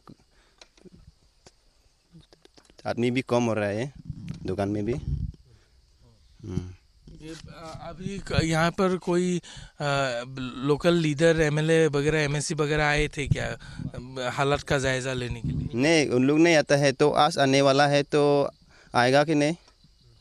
तो कल में तो आने वाला था, लेकिन उन लोग कोई भी नहीं आता है. कल क्या हुआ था वहाँ पर? आप वहाँ पर मौजूद थे? हाँ, मतलब हम लोग एक गाड़ी पकड़ा था, वो खैरोनी से जो प्रोटेक्शन आया तो लोग पकड़ा था, तो हम लोग उधर कैंप का ही है ना, तो हम लोग भी गया था साथ में. तो बाद में बहुत ज़्यादा भीड़ हुआ. भीड़ होके मतलब वो लोग दाव सब लाठी साठी लेके आके मतलब पूरा हम लोग का ऊपर अटैक हुआ. तो फायरिंग भी हुआ और हम लोग का घाट का आदमी भी एक मर गया. और जो कैंप था हम लोग का कैंप भी जला के, मेरा बाइक भी था उसमें, एक बाइक भी जल गया, कैंप से सब जल गया, जितना था उधर अंदर जितना सामान था सब जल गया. फायरिंग उस साइड से भी हुआ था क्या? उस साइड से भी हुआ था शायद, मतलब पूरा कंफर्म नहीं है, इतना ज़्यादा भीड़ था। हम लोग जैसे तैसे मतलब खुद का जान के लिए वो है ना, इसलिए मतलब जैसे तैसे बच गया उधर से। जो झुंड आया था, लोगों का जो झुंड था, वो कितने लोग थे वहाँ पर जो पब्लिक आ गए थे? जो 1000 जैसा होगा टोटल, और मेघालय पुलिस भी था 4-5। फिर आप लोग कैसे फिर वहाँ से निकल करके आए? ब्लैंक फायरिंग भी हुआ, और फायरिंग हुआ तो मतलब थोड़ा खाली हुआ, तो हम लोग जैसे जैसे उधर से भाग के आया। गोली आपके बिल्कुल बगल से गया? हाँ, एक गोली मेरा इधर साइड से गया था। वो गोली शायद वो लोग का मेघालय पुलिस का होगा शायद। जो गोली मेरे कान के सामने से गया, वो गोली मेघालय पुलिस का होगा मेरा ख्याल से। मेघालय पुलिस भी आ गया था उस? हाँ, उस टाइम में था।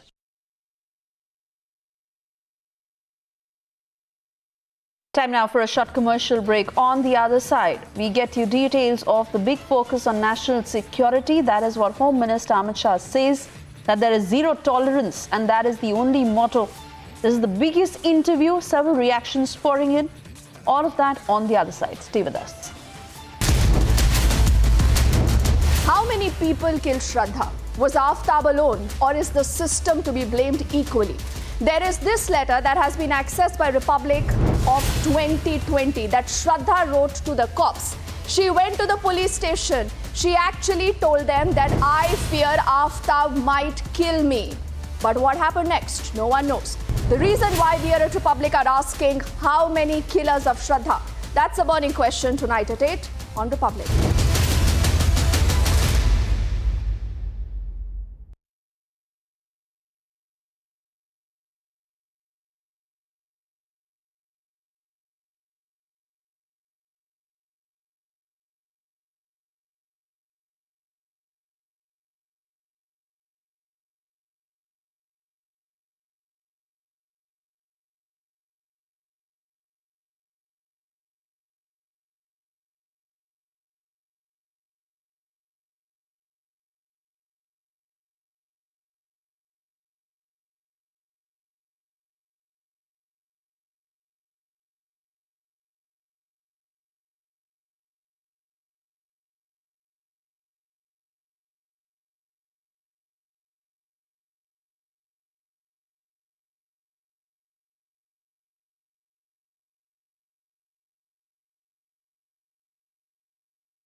Thank you for staying with Republic, and we now get you details of another gruesome murder in the national capital, where a family of 4 were hacked to death after the son, who had returned from rehab, was a drug addict, killed his parents, his sister and his grandmother in this brutal murder in Palam. Take a look at this report.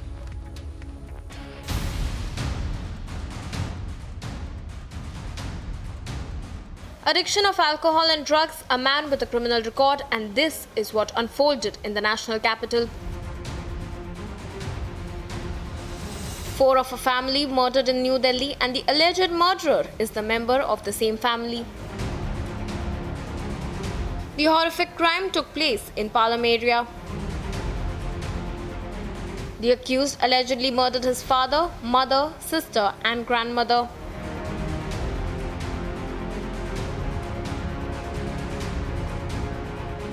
As per the initial investigation, constant quarrel in the family seems to be the motive behind the murder. In fact, the details coming out suggest that the accused was an alcoholic and unemployed and would frequently engage in arguments with the family members. The accused, however, was arrested from the scene of crime as he was attempting to flee from the scene. Bureau Report for Republic TV. Time now for a short break. On the other side, after the spa treatment expose, Tihar CCTV footage shows Aam Aadmi Party minister sumptuous meals in the jail cell.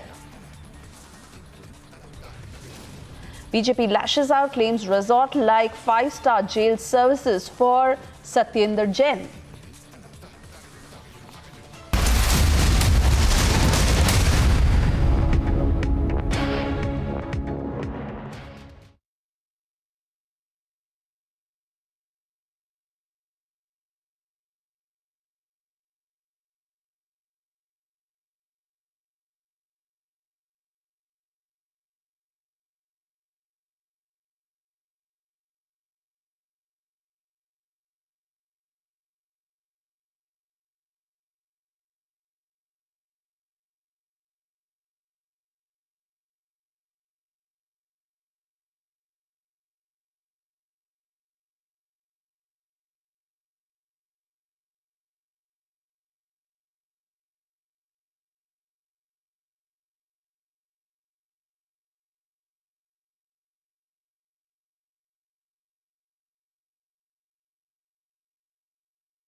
It is the biggest election interview on India's election headquarters. Amit Shah speaks to Arnab Goswami.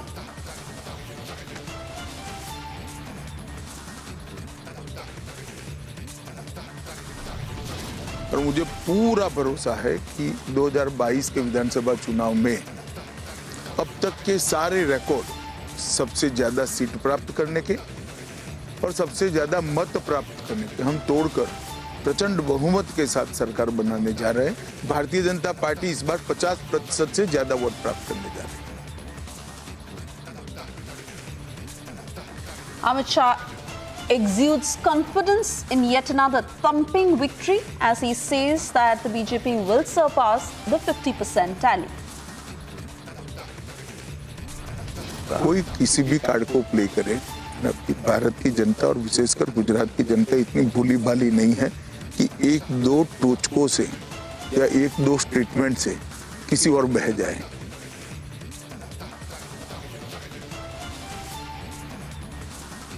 Amit Shah dismisses the Aam Aadmi Party factor, says Congress the principal opposition in Gujarat.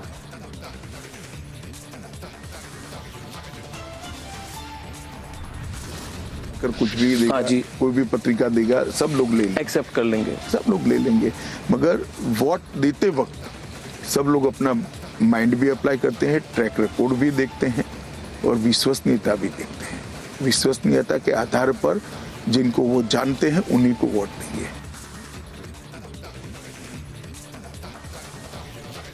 Amit Shah hits out at those promising freebies, says people of Gujarat laugh at these freebie cards. Congress को principal opposition क्यों कह रहे हैं गुजरात? क्योंकि वो है, मैं speculation के आधार पर तो नहीं कर सकता। जमीनी हकीकत में वो है। आज ऑपोजिशन गुजरात असेंबली में कांग्रेस ही है, जमीन पर भी कांग्रेस है। Amit Shah's three-way fight does not work in Gujarat is the remark that he has made. This has become the biggest talking point in the run-up to the elections. जहां तक देश की आंतरिक सुरक्षा और बाह्य सुरक्षा का सवाल है, इसके खिलाफ किसी भी खतरे के लिए हमारी जीरो टॉलरेंस की नीति बरकरार रहेगी और दृढ़ता के साथ आगे बढ़ेगी।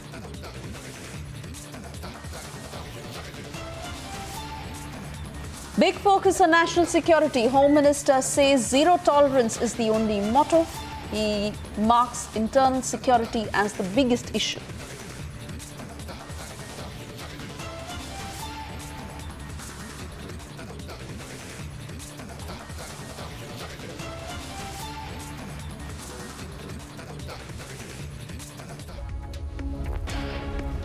Good evening, you're watching the news at 5 p.m. I'm Suesha Sawant, and well, political reactions continue to pour in on the biggest interview captured this election season.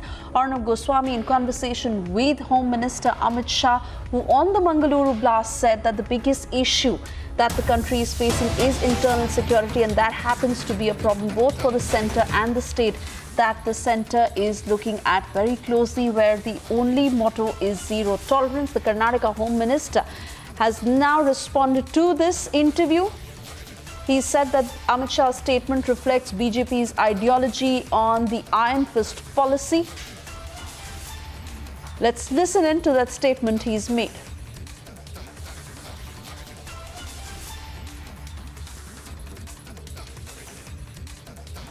Sir, ಈಗ ಮೊನ್ನೆ ಹರಿಯಾಣದ ಸೂರಜ್ಕುಂಡ್ನಲ್ಲಿ ನಡೆದಿರ್ತಕ್ಕಂಥ ಅಖಿಲ ಭಾರತ ಮಟ್ಟದ ಎಲ್ಲ ಸ್ಟೇಟಿನ ಹೋಮ್ ಮಿನಿಸ್ಟರ್ಸ್, IG ಮತ್ತು SS ಸಭೆಯಲ್ಲೂ ಕೂಡ ಮಾನ್ಯ ನಮ್ಮ ಕೇಂದ್ರದ ಗೃಹ ಸಚಿವರು ಅಮಿತ್ ಶಾ ಅವರು ಇದನ್ನು ಬಹಳ ಒತ್ತು ಕೊಟ್ಟು ಹೇಳಿದ್ದಾರೆ.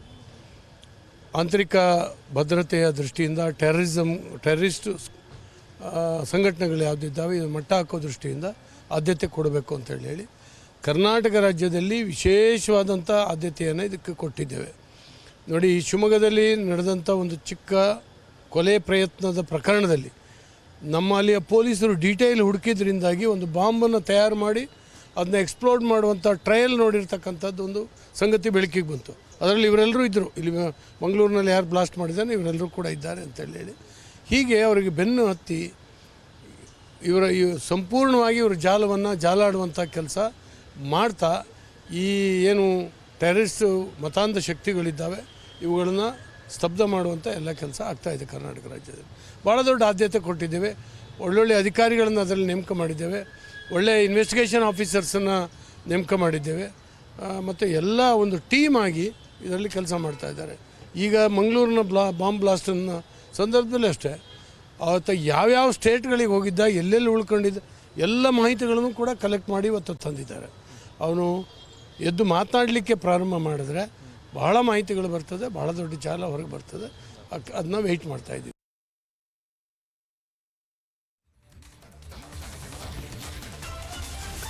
So that was the reaction that came in from the Karnataka Home Minister, where he says that the BJP has a very, very firm approach when it comes to issues of internal security and how the government is tackling it. Most importantly, on the government's position and the iron fist approach that the government takes when it comes to national security. Arnab Goswami in conversation with Amit Shah on this very issue. Listen into that particular excerpt. मगर राष्ट्रीय सुरक्षा के मुद्दे पर एक सवाल मेरा ये है कि जब मैं देखता हूँ कि नवरात्रि के समय में, क्योंकि कई डेवलपमेंट जब होती है तो सोशल फैब्रिक को अपसेट करने वाले लोग होते हैं. ये सब जो हुआ था नवरात्रि के समय में खेड़ा में देखा, 2-3 अन्य जगहों पर आपने भी नोटिस किया होगा, आपके पास रिपोर्ट आई होगी कि कोई पत्थरबाजी हुई, कुछ हुई. क्या आपको लगता है ये सब ऐसे आइसोलेटेड इंसिडेंसेस है, क्या फिर उसके पीछे भी कोई बड़ी षड्यंत्र है? और उसके साथ एक जुड़ा वाला मुद्दा है जो आपने आइडियोलॉजी की बात कही, और आप गृह मंत्री है देश के,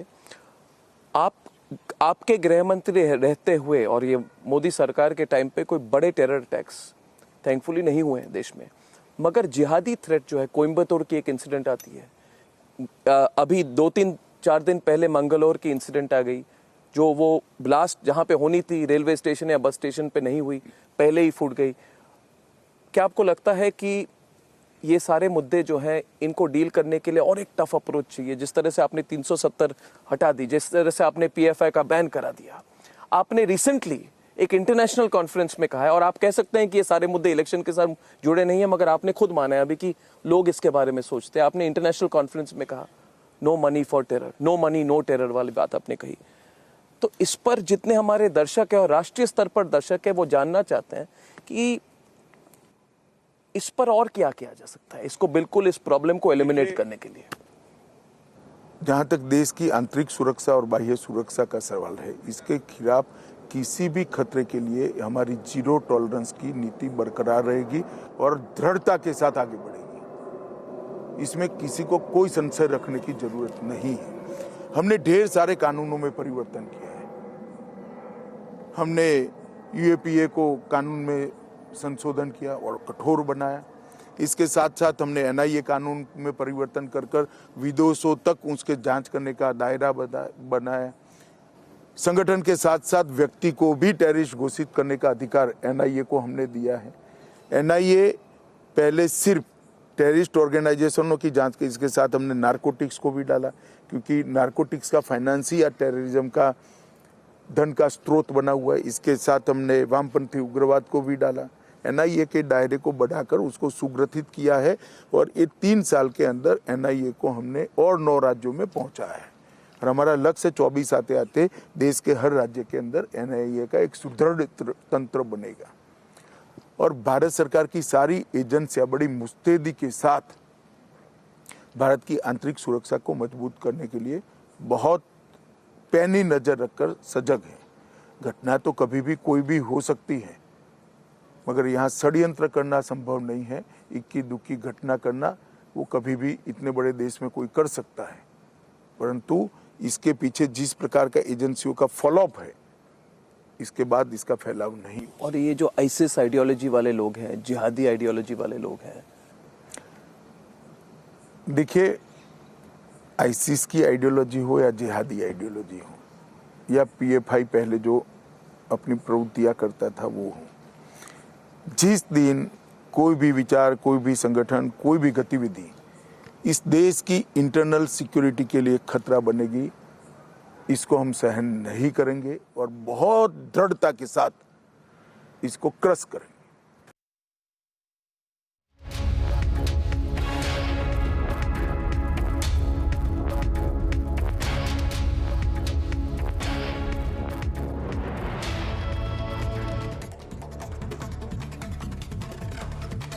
And on to the top stories this afternoon. Republic has accessed Shraddha Walkar's police complaint that she filed against her boyfriend Aftab Amin Poonawala exactly 2 years ago in 2020. The letter dated November 23rd, where Shraddha had filed a police complaint at Mumbai's Vasai police station, where she had complained that Aftab had tried to kill her and had been assaulting her for over 6 months. In the 2020 letter, Shraddha mentioned specifically to the police on how Aftab had tried to suffocate her and said that he would chop her body into pieces, exactly what happened eventually in May 2022. Shraddha informed that Aftab's parents were aware of the assaults as they used to visit them over the weekends and also give their blessings to the couple for marriage. She clearly said in that letter to the police that if anything untoward happens, Aftab would be solely responsible for it. He was constantly blackmailing her and she wanted to leave him. Fresh videos of the Aam Aadmi Party Minister Satyendra Jain that had emerged from Tihar jail, in which he was seen eating uncooked vegetables and fruits in his cell. days after the minister moved to city court alleging that he is not being provided raw food as per his religious beliefs. बाहर ऊपर सत्याचार अंदर भ्रष्टाचार, तो ये बिल्कुल पंक्तियां जो हैं आम आदमी पार्टी पर स्थापित होती हैं और उनका बहुत अच्छे से व्याख्यान करती हैं कि लगातार किस प्रकार से आपराधिक छवि वाले व्यक्तित्व जो है राजनीति में आए और राजनीति को ही बदनाम करना शुरू कर दिया। आप सोचिए कि एक मंत्री जो जेल काट रहा है, सज़ा में है, कई केसेस में उसकी इन्वेस्टिगेशन चल रही है, तो पहले तो उसको मंत्री से ही नहीं हटाया गया, उसको मंत्री बना के रखा गया। फिर वो जेल के अंदर बैठ के उगराई का काम करता है, फिरौती का काम करता है, और जेल के अंदर पूरा ऐशो आराम चल रहा है, टीवी चल रहा है, पैर मालिश करने के लिए लोग रखे हुए हैं, भोजन पैक्ड आ रहा है और सब किस्म की सुख सुविधा जेल के अंदर उनको प्रोवाइड की जा रही है।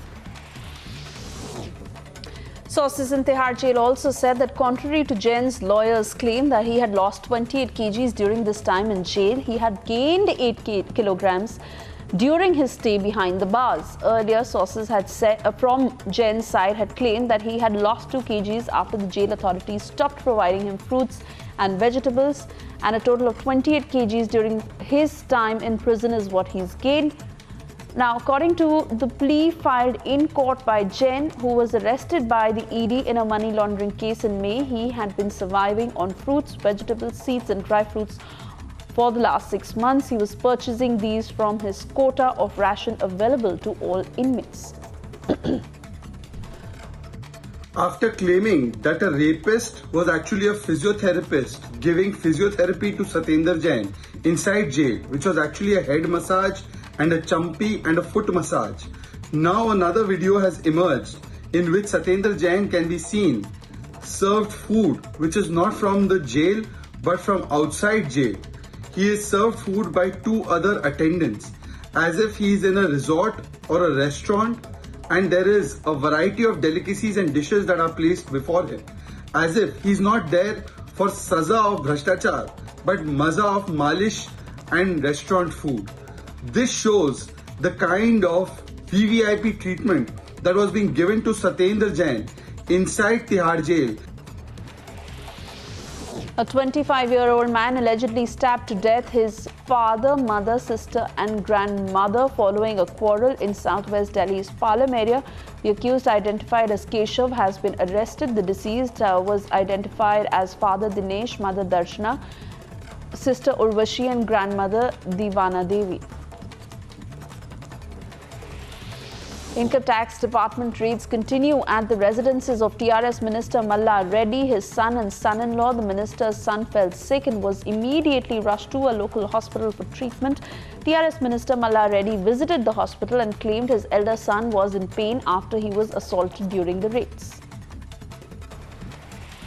In a video that emerged, TRS MLA was seen catching the collar of a government official in Jogalamba, Garhwal, Telangana. Now, reportedly, the TRS MLA was angry after he was invited late for the school's inauguration, and before he had arrived, Zilla Parishad chairman inaugurated the school by cutting the ribbon. Days after the Mangaluru blast, Karnataka Home Minister and DGP visited the site. Investigating officer briefed the DGP and Home Minister over the blast and took them through the CCTV footage. This comes after alleged terror links have become the focus in the probe. CV Ananda Bose took oath as the new governor of West Bengal. Bose, who was named the new governor on November 17, took oath at the Raj Bhavan. The new governor was administered oath by the Chief Justice of High Court, and Chief Minister Mamata Banerjee and other dignitaries were also present.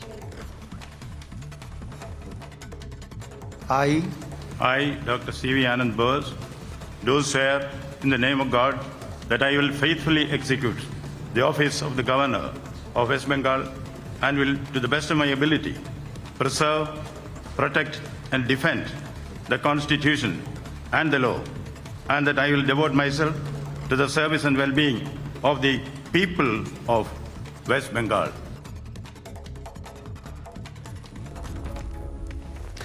And well, we now get you details of the massive storm over Republic's newsbreak on the 19th of November.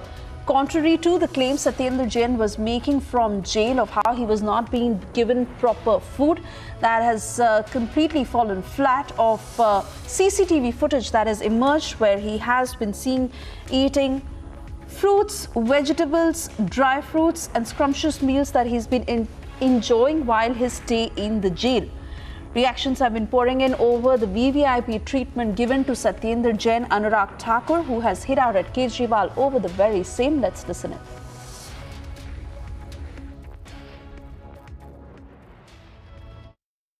आम आदमी party दावे तो उत्तर प्रदेश उत्तराखंड में भी करती थी, वहाँ पर जमानतें जब्त हो गई, सीट जीतना तो दूर की बात थी।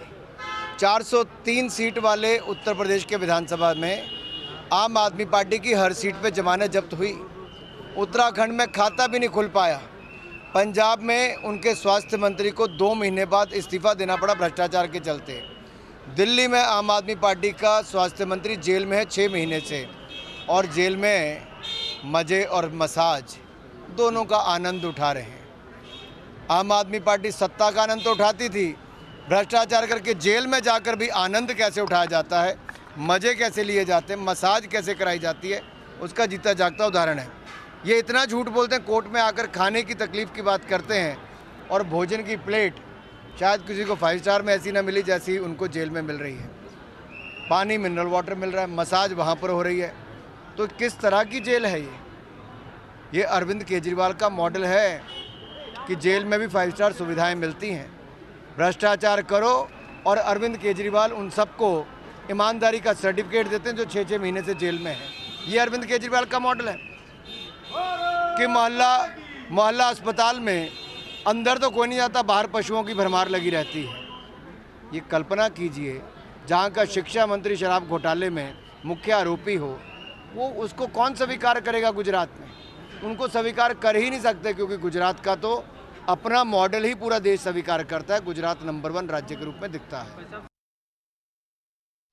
After claiming that a rapist was actually a physiotherapist giving physiotherapy to Satyendra Jain inside jail, which was actually a head massage and a chumpy and a foot massage, now another video has emerged in which Satyendra Jain can be seen served food which is not from the jail but from outside jail.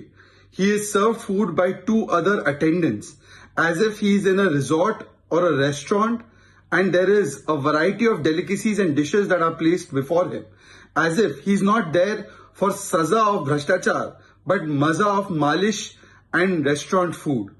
This shows the kind of VVIP treatment that was being given to Satyendra Jain inside Tihar jail. Sipping into a short commercial break. On the other side, we get you details of how the Karnataka police has confirmed the communal plot. Details emerging on how Sharik wanted to peddle the fake Hindu terror narrative. Also, tensions continue on Assam-Meghalaya border after 6 deaths. Republic reports from the clash site. We'll get you details on the other side.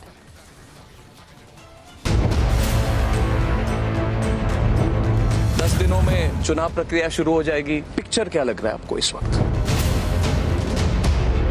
Bharatiya Janata party बहुत अच्छी position में है। 1990 के बाद गुजरात में Bharatiya Janata party एक भी चुनाव नहीं हारी है। 2002 में 127 सीटें मिली थी। हम इससे आप कह रहे हैं 2002 के नंबर को आप क्रॉस करेंगे इस बार? जरूर, इससे ज्यादा सीटें।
आपस में बातचीत चल रही है आम आदमी पार्टी को लेकर कि आम आदमी पार्टी एक फैक्टर है इस बार?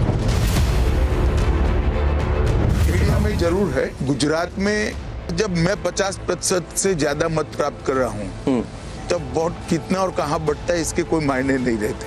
भारतीय जनता पार्टी इस बार 50% से ज्यादा वोट प्राप्त करने जा रही है।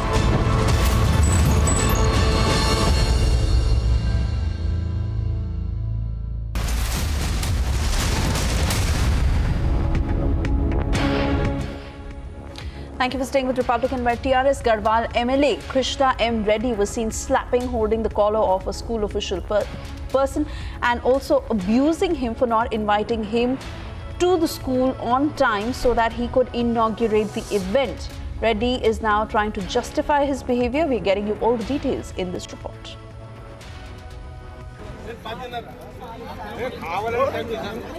Extreme arrogance.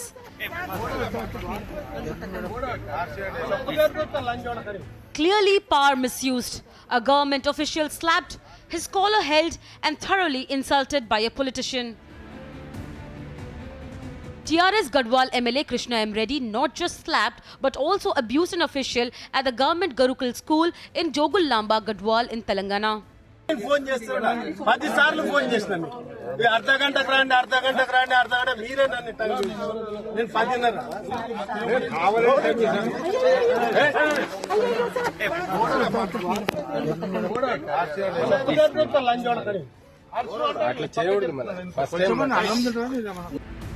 The TRS MLA was angry for receiving an invite for a school event late and that the school was inaugurated before his arrival. Will such lack of control over anger be tolerated? Bureau Report, Republic TV.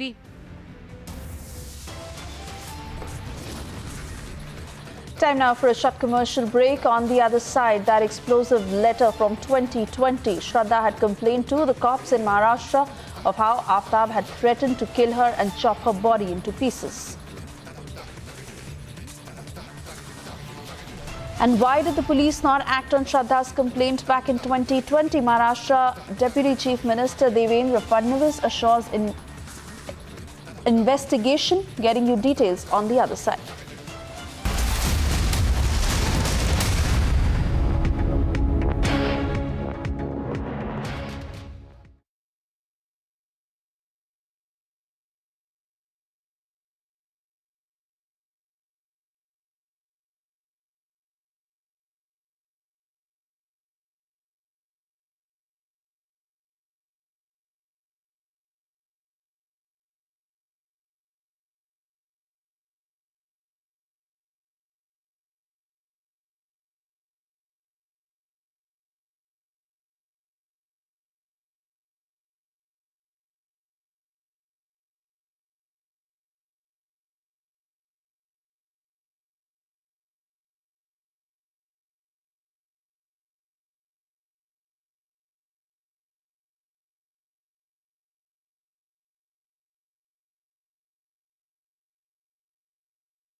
तनाव कम हो रहा है, कांग्रेस की impact कम हो रही है, और वो जो वैक्यूम है वो कौन उसको फिल करेंगे? भारतीय जनता पार्टी भी फील कर सकती है। हर बार जनता ऑल्टरनेटिव नहीं ढूंढती है। आप कह रहे हैं कि आपकी फाइट कांग्रेस पार्टी के साथ, कांग्रेस को प्रिंसिपल ऑपोजिशन क्यों कह रहे हैं गुजरात? क्योंकि वो है, मैं स्पेकुलेशन के आधार पर तो नहीं कर सकता, जमीनी हकीकत में वो है।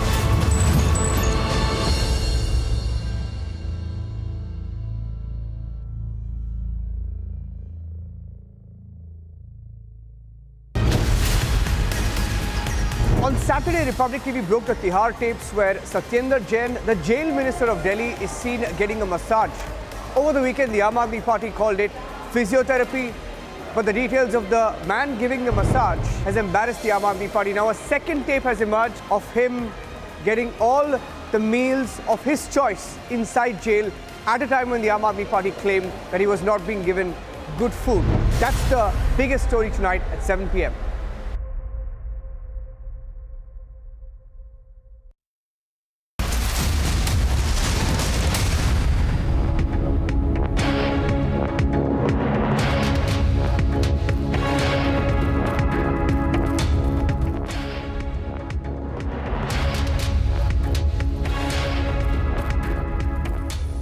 A very good evening. Thank you for staying with us here on Republic. Less than 2 years after Shraddha Walker had written this letter. This letter is what she wrote in the November of 2020. We'll see what she writes. She says, I've been beaten up. I fear I will die. I fear that Aftab is going to cut me into pieces and I will die like this. Perhaps she foresaw what was coming. But what happened? What happened when Shraddha wrote this letter to the cops? Did the Maharashtra state and the police fail her? This is a letter, ladies and gentlemen, that will burn a hole in your soul. We will deep dive into this, also getting more reactions on that. But first up, let's bring up the headlines.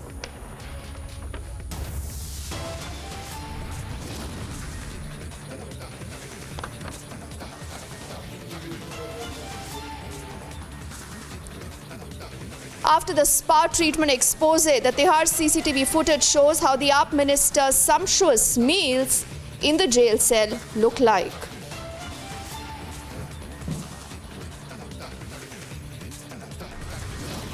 Delhi में आम आदमी party का स्वास्थ्य मंत्री jail में है 6 महीने से, और जेल में मजे और मसाज दोनों का आनंद उठा रहे हैं। The BJP lashing out, claiming resort-like 5-star jail services for the Aam Aadmi minister, Satyendra Jain.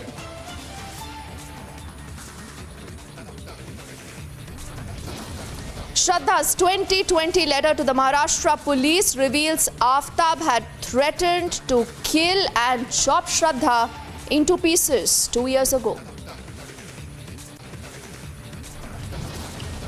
पत्र मेरे पास भी आया है, मैंने उसको देखा है, बहुत सीरियस पत्र है। उसके ऊपर क्यों कार्रवाई नहीं हुई, इसकी जांच हमको करनी पड़ेगी। Why did the police not act on Shraddha's complaint in 2020? The Maharashtra Deputy Chief Minister is assuring of a full investigation. Karnataka police confirm communal plot as details emerge now how Sharik wanted to peddle the fake Hindu terror narrative. And tensions continue on the Assam-Meghalaya border after 6 deaths, Republic is reporting from the clash site.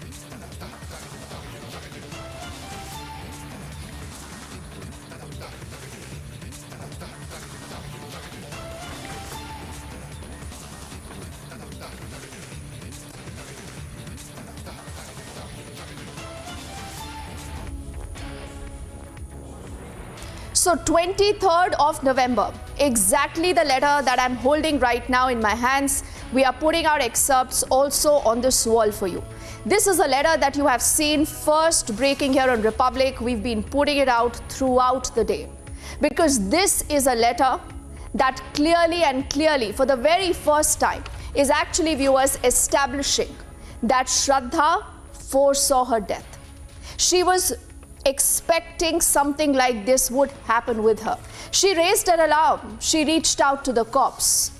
Did the cops do anything? I'll tell you about that in just a bit. But first up, I just want to read excerpts of this letter that's going out on your screens. You're actually seeing the important bits there in red, where she says, he tried to kill me. She's talking also about the parents. In fact, they know that we've been living together, is what Shraddha says.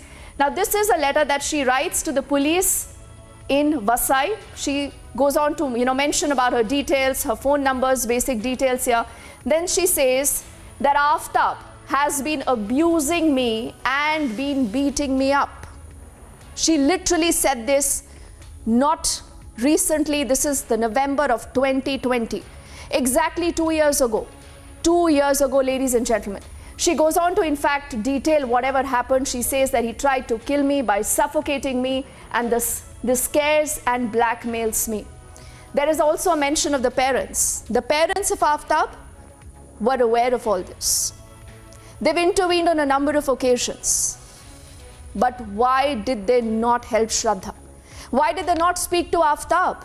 If this is what Shraddha feared, because remember, she says, we were supposed to get married soon and had the blessings of his family. Henceforth, I am not willing to live with him. So in case of any kind of physical damage, Shraddha says he will be responsible, as he has been blackmailing to kill me or hurt me whenever he sees me anywhere. Signed by Shraddha Walker. And do remember, this letter, ladies and gentlemen, is a letter that is written by Shraddha herself. It's a handwritten letter. It has the stamp of the police. So did the state fail her? Did the Maharashtra police fail Shraddha? Why did they not track more about her whereabouts? And you know what? As we got hands on this letter, we try to juxtapose, tie a lot of loose ends in the entire case. In fact, there is also this chat that we'll actually now try to put out on our screens, a chat that Shraddha has with her ex-boss. Now, very, very carefully look at the timeline of the entire sequence that goes out. If you look very closely, this is the chat that Shraddha has on November the 24th, 2020. Exactly a day after Shraddha writes this letter. So Shraddha writes this letter. She was blackmailed, she was abused, she was threatened by Aftab. She's speaking exactly about this to the ex-boss, where she says, I won't be able to make it today because from all the beating yesterday, she says, I guess my BP is low, my body hurts, energy nahi bachi hai bed se uthne ki. So you see the pattern. She also says, also I need to make sure he moves out. He here is Aftab. But what happened? I'm sure this is a question that's haunting all of you. That if so much was clear that, Shraddha was not happy, this was a toxic relationship, Shraddha has been talking about it, Shraddha spoke to the ex-boss, why has the police not done anything? Republic tried to get you the very first reaction from the cops on whether Shraddha was forced to take her complaint back. Because exactly 20 days after she files this complaint on the 19th of December in 2020, Shraddha withdraws her complaint. What happened? Was Shraddha pressurized? Let's listen in to what the cops have to say.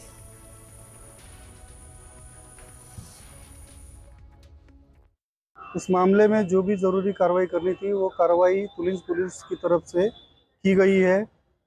जो अर्जी दी गई थी, अर्जी के ऊपर में जांच हुई है। जांच के बाद में खुद जो कंप्लेनेंट ने लिखित बयान दिया है कि उसकी अब कोई कंप्लेंट या तकरार रही नहीं है और जो उसका जो ये था फ्रेंड था, उसके फ्रेंड के माँ बाप ने आके उनको मतलब समझाया था दोनों को भी, और अभी उसकी कोई तकरार नहीं है, ऐसा करके उसने रिटर्न स्टेटमेंट दिया था, और जिसके चलते वो मतलब वहीं पे वो क्लोज हो गया।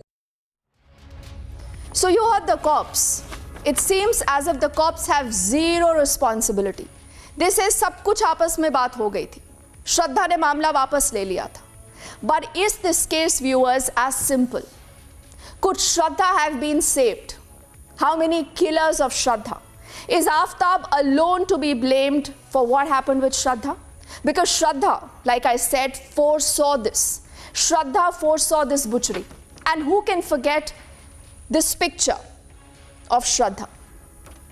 This is that picture that has haunted all of us.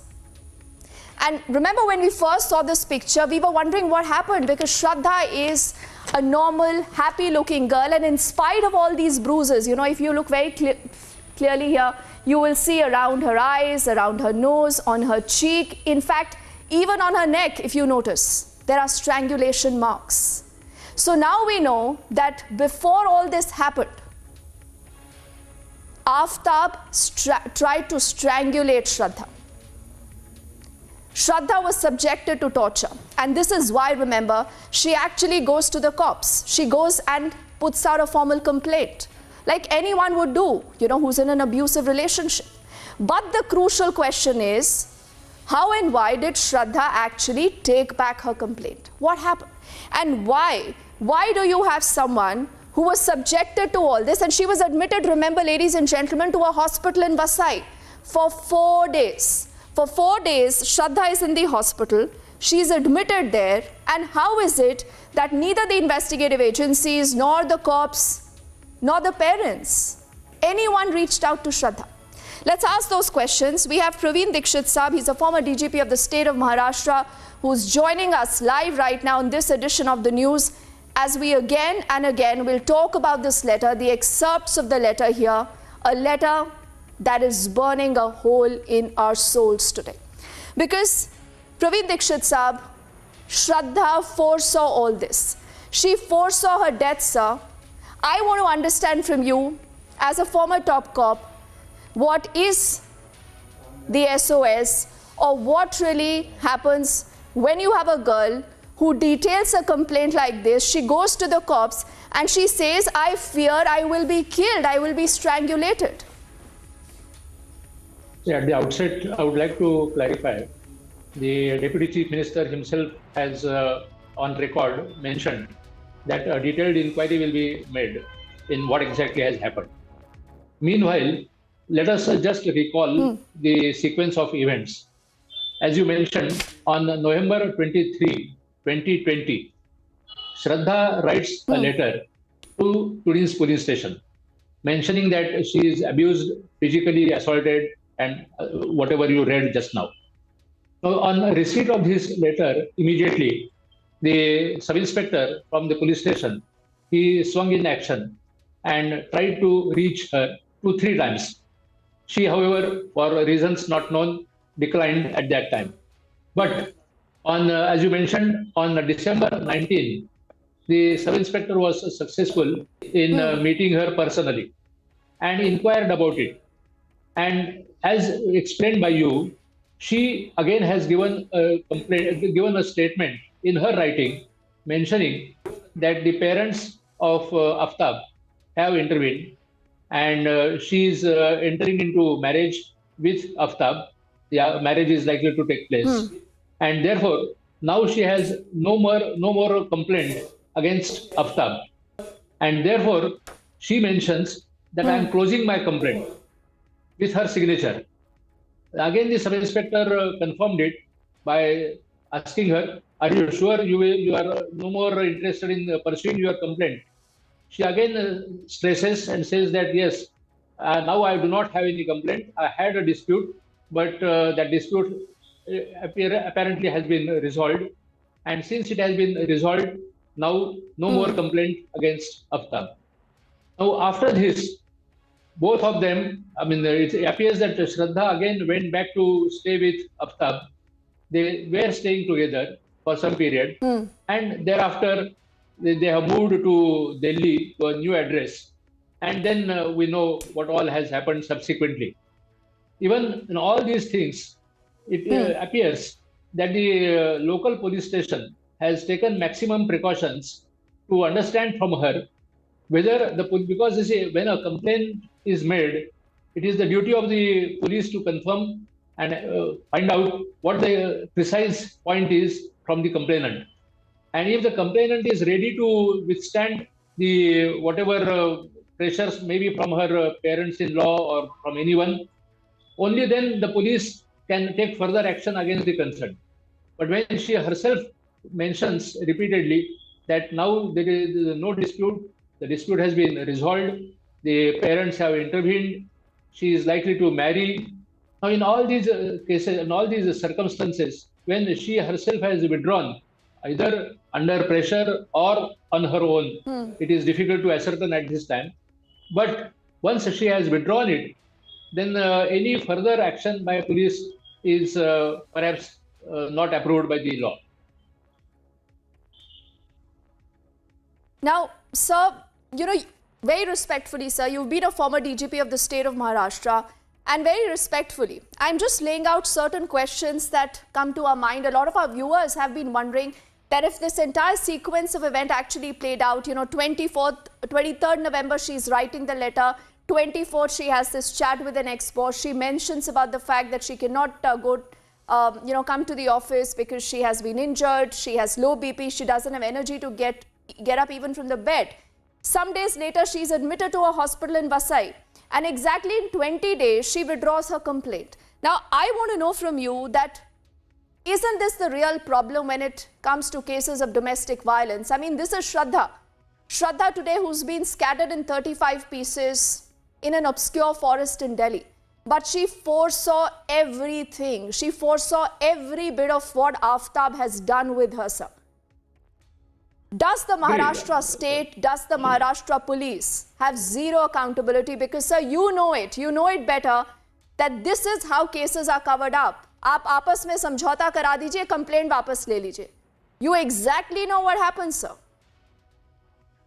No, see, the point is, as you rightly mentioned, when a complaint like this comes, the normal course would be to call the concerned person, whoever is accused, whether it is the husband or whether it is the live-in relationship, as well as the parents, and give them a, say, kind of an understanding in writing that this is the complaint received and whether it is withdrawn or otherwise, but we are warning you that no such violence shall be tolerated. In fact, as you know, there is another act which is called the Protection Officer Act. It's called the Protection Officer. This protection officer, he can be either the Tahsildar of the area or the ward officer of the place if it is a city area. And then the ward officer or the protection officer takes a bond from the concerned person, mentioning that he or whatever the person shall not indulge in any violence. Now, that stage is possible only when the complainant stands by her complaint. If she refuses, and you are very right in mentioning that in cases of domestic violence, unfortunately, most of the ladies are under duress, under pressure, or they have a genuine feeling that instead of pursuing, perhaps the matter may get resolved. You know, sir, I hate to interrupt you. Yeah, sir. please. But I have to ask you this, because the next obvious thing is that if the police is well aware of the entire modus operandi, what really happens in cases like these, that, you had Aftab's parents who intervened, who tried to broker peace and, took Shraddha back. But then you're also talking of the protection officer.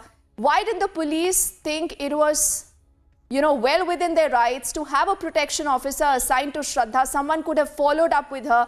Because today, tell me, who has killed Shraddha? Is it only Aftab or is it also the system? Hasn't the Maharashtra state, the cops also failed Shraddha? This life could have been saved. No, see, the protection officer has to be approached by the complainant, not by the police. In fact, the protection officer takes charge of the situation when the complainant approaches. And if the bond which he has taken is breached, only then the police should come in action. That is the system. That is what the law says. The police on their own cannot refer a person to a protection officer. At the most, they can counsel, they can only mention, but the action has to be taken by the complainant herself. And in this particular situation, when the situation was so serious when Shraddha was under such a threat as well as under physical assault. Perhaps it would have been the right step for her, number one, not to withdraw her complaint, number two, approach the protection officer as well and take firm action against such potential criminals. Okay. All right, Praveen Dikshit, the former DGP of the state of Maharashtra there, trying actually to tell us that it's the onus on the complainant, that is Shraddha in the case, and because she took back the complaint, the cops say, listen, we were helpless, we couldn't do much. Now, I'm sure that is not something that has satisfied all of us, because as Republic is, remember, connecting the dots, that's exactly the focus of the investigation. And we would also, in fact, wait to see what has got to be the importance of this entire chain of events now that have been pieced together by Republic.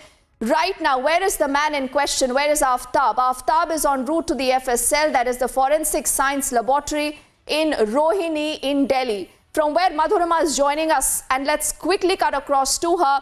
Madhurima, we are learning that there is going to be a polygraph test that will get underway on Aftab in the next few minutes. What more do we know about the procedure? How long will it take? And is there absolutely any response that has come in on the letter that has been accessed by Republic, where Shraddha foresaw everything that happened with her? Well, Deepthi, as far as the FSL is concerned, they are entirely prepared. We have spoken to the sources over here, and they are all prepared to conduct this particular polygraph test. Now, Aftab has left the Mehruli station, so we, according to the traffic at this point in time, we are thinking that in another 30-40 minutes he will be here, and then he'll be put on a polygraphic test. For that, the kind of apparatus that is needed, that has been prepared by the FSL over here, he will be made to sit in a secluded room that will have a team of 4 to 5 people, including the experts, and this could go on for 30 minutes to a maximum of 2 hours, depending on the kind of questionnaire the police officials have. And then there will be multiple electrodes that will be attached on both of his arms, so as to take in the rate of his heart and the pulses, through which it will be analyzed that if he is speaking the truth or not. So he'll be made to sit on a reclining chair. He'll first be relaxed so that he could breathe in, breathe out properly, so that mapping of his heart rate could be done, following which questions will be asked. First, the primary questions. Yes, Dipti. Okay, Madhurima, they're detailing how the test will happen, but I think what's bothered all of us is this letter.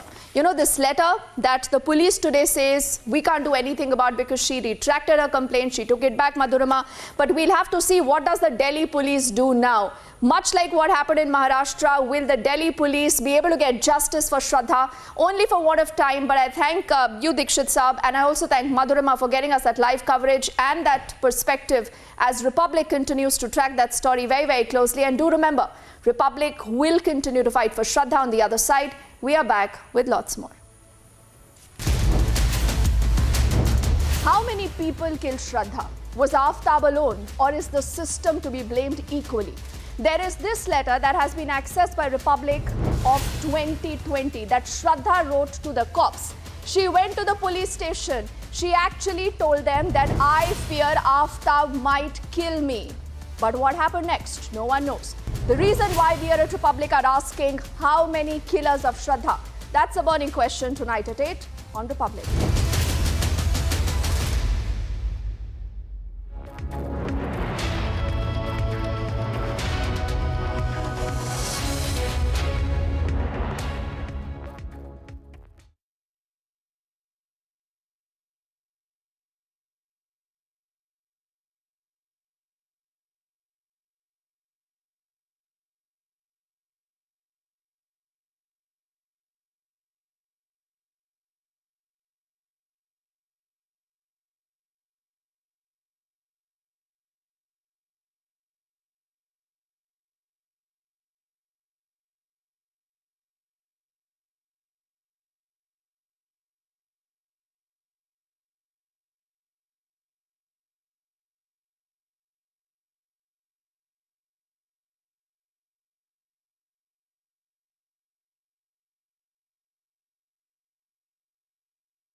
Republic, the other top focus story is what the Aam Aadmi Party has been saying and doing. Physiotherapy or a massage, no one knows. We were told Satyendra Jain is not getting any food, but look at the feast he's having. The first response already coming in from the Aam Aadmi Party.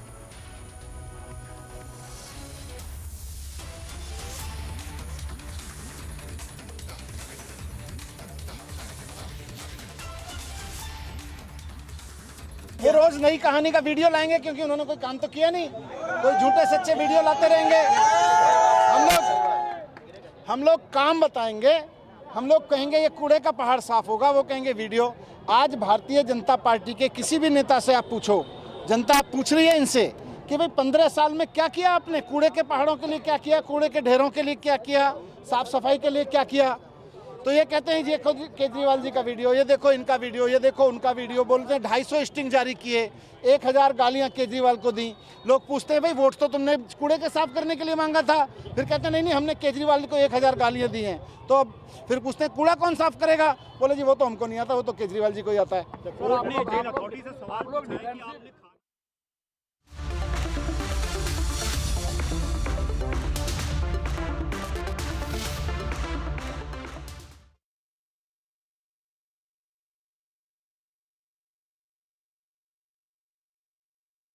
इस बार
Hello, welcome. You're watching This is Exclusive with me, Shraddha Sen. It's a 5-decade-long border dispute between Assam and Meghalaya, which is once again flared up.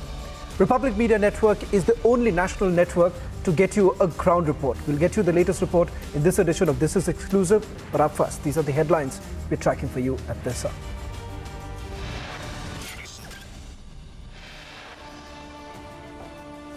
Karnataka police confirmed communal plotters. Details emerge how Sharik wanted to peddle the fake Hindu terror narrative.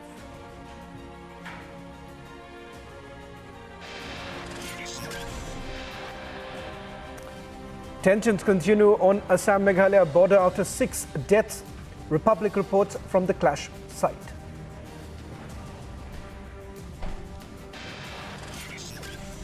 After the spa treatment exposure, Tihar CCTV footage shows Aam Aadmi Party ministers' sumptuous meals in the jail cell.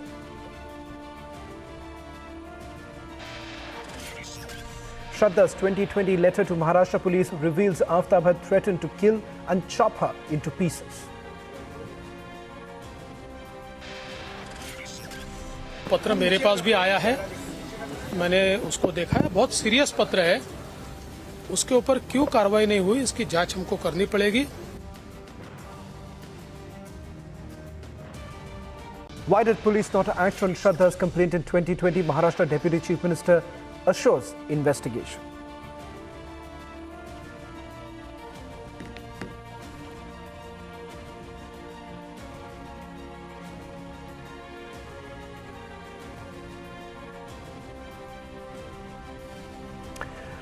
Well, in fact, with every passing day, there are bigger leads which is now emerging in the Mangaluru blast. In the Mangaluru blast, what's important to point out here is that was there a pre-planned narrative where Republic is the only channel which has accessed the proof of the fakery.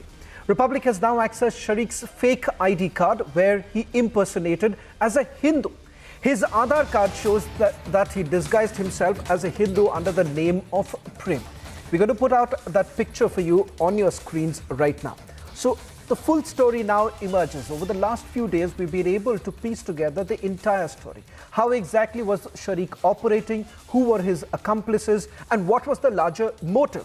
It turns out for a smoother operation, Sharique essentially was impersonating. And that's exactly how he was getting the SIM cards. He was staying with a fake name in a lodge in Coimbatore, where we've also got you the latest report on your screens right now. This is the very ID card that was used by Sharique. He was using the name Premraj Utagi, born in the year 1993, 19th November. Sharique impersonating as a Hindu. This is the proof of the fakery. What was the ultimate motive? It turns out that he was not only targeting important locations in Karnataka, it also turns out that temples were also on the target list. And therein comes in the Coimbatore link. The very fact that in Coimbatore too, if you remember, the main accused was actually planning to carry out attacks or target temples. Let me bring in my colleague Prajwal, who's getting us the latest details. Prajwal, apparently there was a larger narrative that this ISIS module was actually targeting. The fact that there is a Hindu narrative that they wanted to weave, what more are you picking up? Now, Shravan, we get to understand that, that it is being stated that, Sharique was acting as a Hindu. He had impersonated Hindus here, and this exclusive, this exclusive access of the Aadhaar card which Sharique had given to the owner of the room where he was staying in Mysuru, as well as to the person who was training him at the training center for the mobile, study of mobiles, repair of mobiles, extraction of data over there. He has submitted the same proof everywhere here in Karnataka. In Coimbatore, he had gone on to submit another proof stating that he was none other than Arun Kumar Gauli, a resident of Hubballi, is what we get to understand here. So all said and done now, these are massive developments and are pointing only to the fact that Sharique wanted to pose as a Hindu and disturb communal harmony not only in Karnataka but also across South India, mainly targeting Tamil Nadu as well as Kerala. Well, in fact, let's also take our viewers through some more details that are emerging in the investigation that's been carried out by the Mangaluru police. 3 people we are now given to understand have been detained by the police, and the questioning is underway as we speak right now. Mysuru house owner of Sharique, Mohan Kumar, was questioned. Meanwhile, Muhammad Ruhullah, a resident of Christian colony in Mysuru, has been taken into custody. It is also believed that Muhammad Ruhullah was in constant touch with Sharique.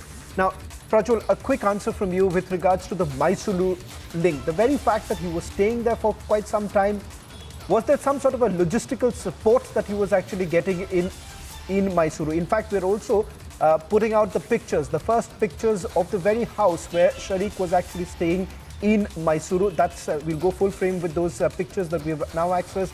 But over to you, Prajwal, for getting us the latest details of the Mysuru connection in the Mangaluru blast. Shravan, those visuals are the residence of Mohammad Ruhullah, and Shariq just stayed away a few kilometers away from the house. The visuals which we are seeing on our screen, and this particular house is present at the Christian colony in Mysuru, and we are also getting to understand that Mohammad Ruhullah was a key accomplice of Shariq and used to take care of all the logistics in terms of boarding or lodging, and he was also the one who had spoken to Mohan Kumar, the owner of the house in Loknayak Nagar, to rent out this particular room to Shariq, and he's also gone on to provide local transport within Mysore to Shariq. And later it is being learned that he was the one who was carrying all the material around, and he used to deliver it to the doorsteps of Shariq, and Shariq used to go on and assemble all these explosives inside the house. And Mohammad Ruhullah was not picked up in Mysore, but he was picked up in Bengaluru from KG Halli, and later he was handed over to the Mysuru cops, who have now handed him over to the Mangaluru cops now in connection with this particular case. So strong leads are pointing out that Mohammad Ruhullah is one of the second accused, who is also seen in the CCTV on the 19th of November at Padil bus stand when Shariq deboarded the bus on the outskirts of Mangaluru.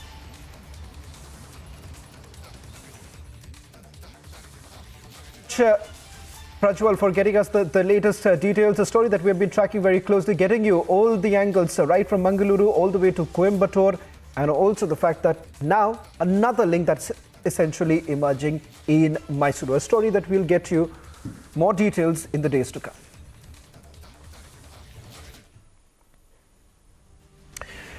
Ladies and gentlemen, this has been a border dispute for almost 5 decades, and it has been coming up time and again.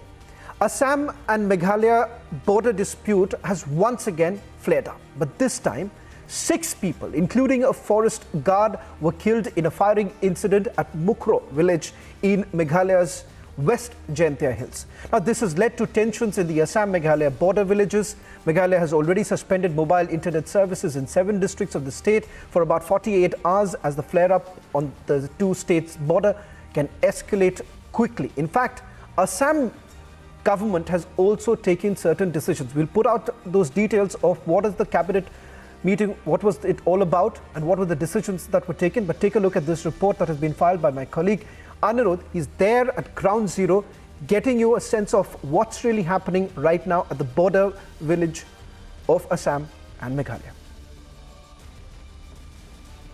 Violence broke out in border areas of Assam and Meghalaya, leaving 6 people dead. Officials say the violence was triggered by the police action on a truck transporting illegal timber in the early hours of Tuesday.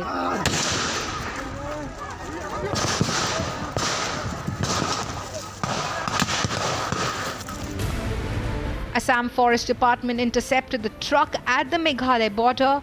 In a high-speed chase, the officials managed to arrest the driver and 2 others. But soon the situation escalated with a large number of people gathering at the spot against the police. Mobile internet services were suspended in the area to avoid any escalation. Both the states have restricted movement from one state to another after the violence. Yesterday, internet has been suspended in Meghalaya, Jaintia Hills and the Khasi Hills district, and also all the government events have been cancelled. After the violence, Meghalaya Chief Minister convened a meeting of top officials to take stock of the situation and announced Rs 5 lakh for the families of the deceased. We'll be making a visit to Mukro village, and we will be meeting the families of the individuals who have lost their lives, and we will go and we will express our condolences, and we will also hand over the ex gratia checks to the families of the individuals who have lost their lives. Republic is the only channel to report from ground zero and get you first-hand details of the eyewitness and the locals of that area. बहुत ज़्यादा भीड़ होके मतलब वो लोग दाव सब लाठी साची लेके आके मतलब पूरा हम लोग का ऊपर अटैक हुआ, तो फायरिंग भी हुआ और हम लोग का घाट का आदमी भी एक मर गया, और जो कैम्प था हम लोग का कैम्प भी जला के, मेरा बाइक भी था उसमें, एक बाइक भी जल गया, कैम्प से सब जल गया, जितना था उधर अंदर जितना सामान था सब जल गया. The violence took place months after the agreement signed by Assam Chief Minister Himanta Biswa Sarma and Meghalaya Chief Minister Conrad Sangma to resolve border disputes. The agreement was hailed as a historic move by Union Home Minister Amit Shah. The two states have a long-standing dispute in 12 areas of over 884 kilometers stretch along the border. While an agreement has been reached on some areas, talks are on to resolve disputes in the remaining 6 areas. Bureau Report, Republic TV.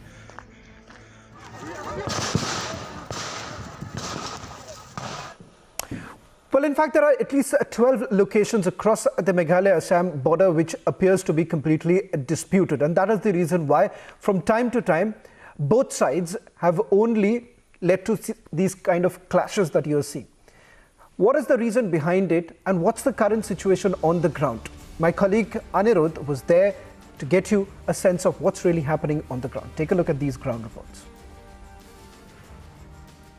The Assam-Meghalaya border in West Karbi Anglong district of Assam and the West Zentia Hill district of Meghalaya is now shrouded with an eerie silence. I am right now in Mokoilum village, one of the forward villages in the Assam-Meghalaya border, and exactly 10 kilometers from this spot is the place where the situation turned violent yesterday morning, which resulted in death of 6 individuals, including one forest guard from Assam. After the incident, an undeclared emergency situation exists along the border, and I would like to ask my Vijay Ashok to show these visuals. The market is completely empty. Most of the shops and establishments remain closed. There is no vehicular movement along the border. Both the states have restricted movement from one state to another after the violence. Yesterday, internet has been suspended in Meghalaya, Zentia Hills and the Khasi Hills district, and also all the government events have been cancelled. Chief Minister Conrad Sangma is visiting the spot in Mukro today where the violence took place yesterday.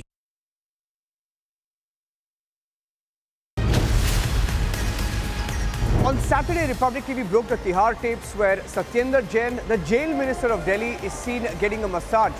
Over the weekend, the Aam Aadmi Party called it physiotherapy, but the details of the man giving the massage has embarrassed the Aam Aadmi Party. Now a second tape has emerged of him getting all the meals of his choice inside jail at a time when the Aam Aadmi Party claimed that he was not being given good food. That's the biggest story tonight at 7 p.m.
last episode, we got you that exclusive interview with Sajjad Lone. Tonight, we get you another emerging leader from Jammu and Kashmir. Just ahead of the Jammu and Kashmir elections, my colleague Gursimran had an exclusive interview with Apni Party chief Altaf Bukhari, where he spoke on the wide range of topics. And remember, Altaf Bukhari essentially is now being touted as an emerging leader. His rallies that were conducted just about a couple of days ago has seen a large number of people turning out. Listen. As you move towards the elections, it seems that in a day's time from now, the Delimitation Commission summary revision exercise will also be completed. The next step seems to be the elections in Jammu and Kashmir. Are you all prepared for the elections, and how you plan to contest it? Thank you very much for taking me on your interview. We expect the electoral rolls to be out tomorrow, and that is the final of the many things which has been said by the Honorable Home Minister of India, that after all this exercise, elections would be announced. I'm sure Election Commission would be looking at the possible dates of holding the elections now that all the processes have been completed. Having said that, your question about if we are prepared, I think we have been with the people all through this year. Throughout, you must have watched us in Jammu, in different parts of Jammu, in different parts of the valley, which we capped with a rally on the 12th of November in Srinagar, which was in itself a historical rally, people say after 83. I'm clear people want restoration of their state assembly, elections to be held so that they have their own elected government. And for that, we are all set. You're all set on your own or with help of someone. Clearly, I want to ask, will you be contesting on all 90 seats across Jammu and Kashmir, or will there be a pre-poll alliance with someone? As far as Apni Party and Altaf Bukhari goes, we have not taken the decision as yet, because once the elections will be announced, we'll take a decision in our highest body and accordingly let you know. But as of now, since elections have not been announced, we have not taken a decision, but we are preparing in all the 90 seats. But whether we fight it alone, whether we fight it in alliance, will be decided by the highest decision-making body of the party, which will be meeting immediately after the elections are announced. See, Bukhari Sahab, there have been serious allegations on you that you are not a Apni Party or a new party that has come for change. You have been installed by the Bharatiya Janata Party, the union government at the center, just to bifurcate the votes, just to do the vote share, to divide the votes so that the traditional parties, be it the National Conference, the PDP, the Congress, they cannot survive and they don't get the vote share they used to get. How do you react to this allegation? Simran, I think the rally on 12th of November is in itself an answer for everybody, including BJP. This is a ploy employed by all our detractors, including BJP. But Alhamdulillah, people of Jammu and Kashmir have shown that Apni Party is their Apni Party. This is the party they trust.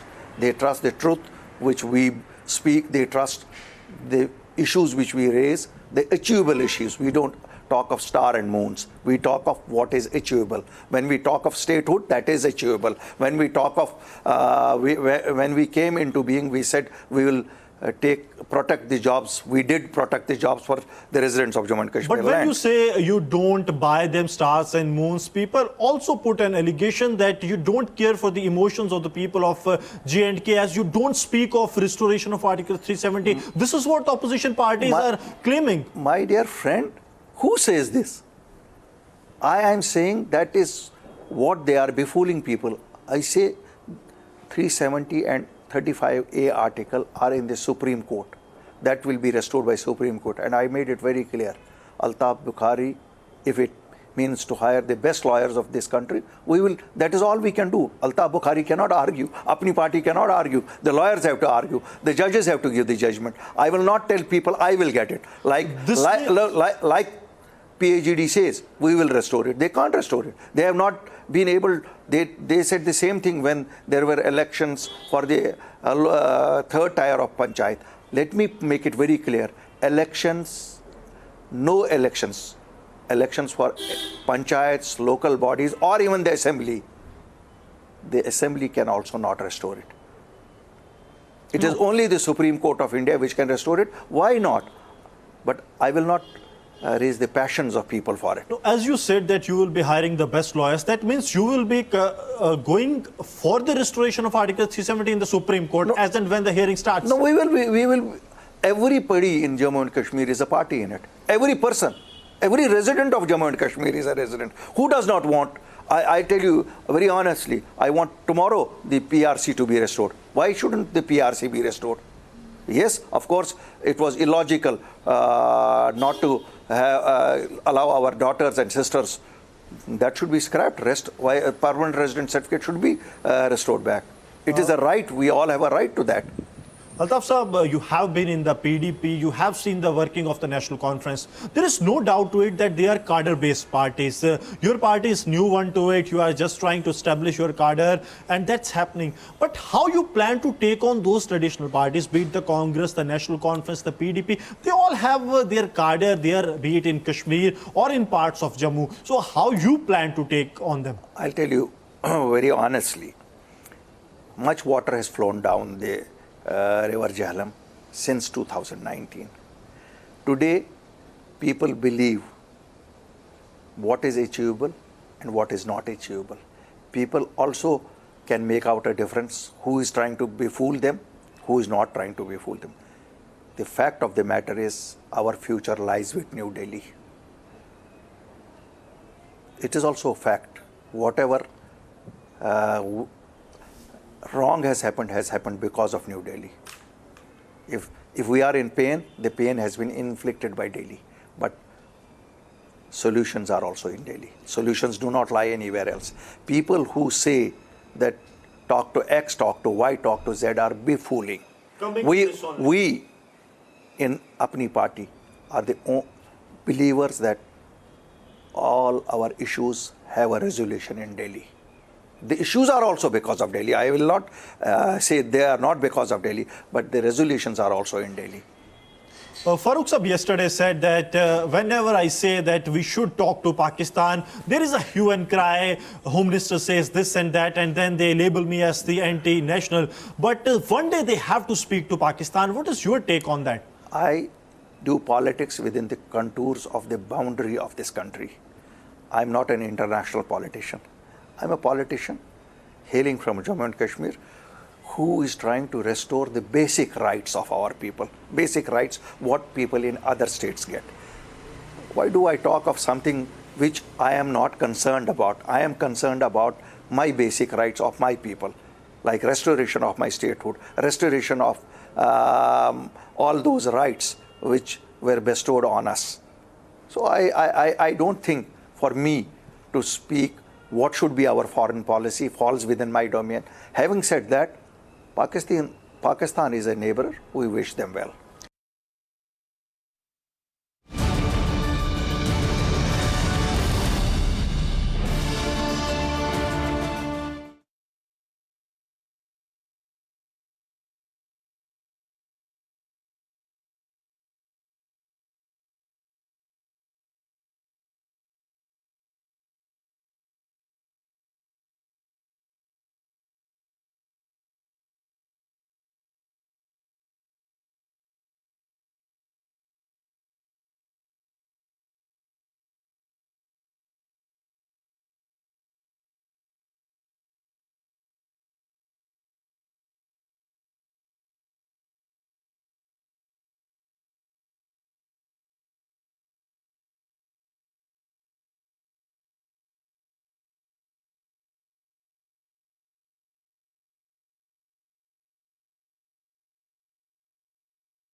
Shraddha's complaint letter dated November 23, 2020 accessed. She warned that Aftab will cut me up. Did inaction on Shraddha's letter with chilling details lead to the gruesome murder? उसके friend के माँ बाप ने आके उनको मतलब समझाया था दोनों को भी, और अभी उसकी कोई तकरार नहीं है, ऐसा करके उसने रिटन स्टेटमेंट दिया था. Maharashtra police says Shraddha's complaint was retracted after she was convinced by friends' parents. New tape of Satyendra Jain in Tihar dismisses his claim of no good food in jail. Video shows him enjoying meal.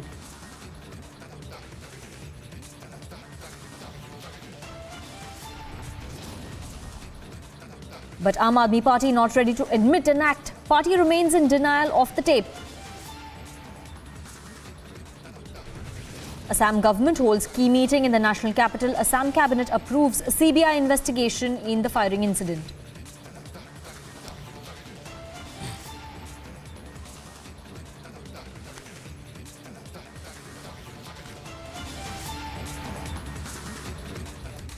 We've heard about the gruesome murder of Shraddha Walkar, the young woman who was killed by her live-in partner Aftab in Delhi.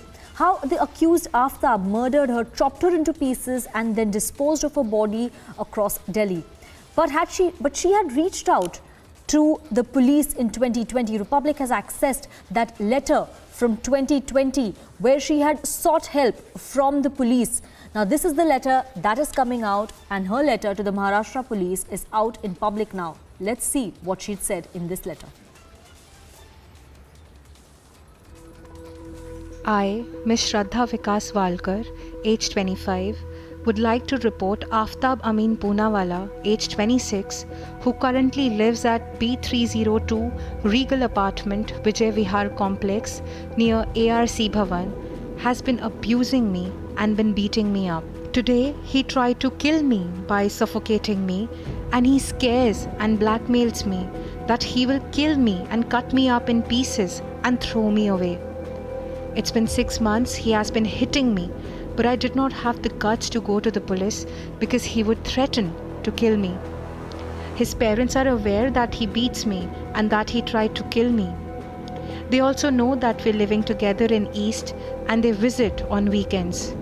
I lived with him till date, as supposed to get married soon and had the blessings of his family. Henceforth, I'm not willing to live with him, so in case of any kind of physical damage, he will be responsible, as he has been blackmailing me to kill me or hurt me whenever he sees me anywhere. We have Rajat Shukla, Shraddha's a friend, who's joining us live on this broadcast. Rajat, we just played out the letter for our viewers where she said that Aftab had threatened her. He had in fact tried to kill her, and he also threatened to chop her into pieces. Now, did you know about this letter that Shraddha wrote? You know, sadly, Aftab was too clever, too cunning to get Shraddha out from all his friends, college friends, vicinity friends, the family, everybody. And there were only people, who were connected to Shraddha and were knowing that, you know, Aftab is being violent to them, were Aftab's parents themselves. And it is so sad that Aftab's parents are, you know, actually they are not even traceable, they are not even reachable. They are also party to the crime. They are equally responsible for whatever has happened. And when the complaint was launched, you know, it was in front of the police. It is so sad that police, when knowing that there was a threat to the life, attempt to murder was certainly a charge that should have been there. When there is, already, you know, he has hit her and tried to kill her, you know, I think there has to be some charge on that. Life-threatening things he has said. That again, that there is a charge for that. I'm not aware of what those charges are, but I am very sure there are charges for this. And why were those charges not put on Aftab, and why? And on what grounds Aftab was not questioned and was given a clear check? who was the officer then who was, responsible in this case, who shut this case? What is this behavior of a policeman? On what grounds? Is it just that a female comes and speaks about life, like literally life-threatening things? Her life is in danger. She can be cut into pieces. She was already tried to be murdered. On moral grounds, I think, on actually the real responsibilities of a policeman, he should have actually seen it as a very serious case when the female is herself, admitting. So this is absolutely something truly disappointing from the police side. And I think there is no sorry for this. Everybody who is coming from the police side and everybody who is coming from politicians' side, I think it is very sad that they are not understanding the sensitivity of the matter. She had herself revealed about it and it happened to her. I think everybody is a failure and should be shameful about this. Rajat, your anger is very much justified because when we see the letter and the words that she'd written, when Aftab threatened her that he would chop her into pieces, and something similar probably happened also to her. So, and the police is justifying this by saying that in a few days she'd also written a letter and asked for the complaint to be withdrawn. And in this letter, she had mentioned that probably her friend's parents intervened and they reached a compromise. So do you think Aftab's parents intervened, and are they also complicit in this entire cover-up?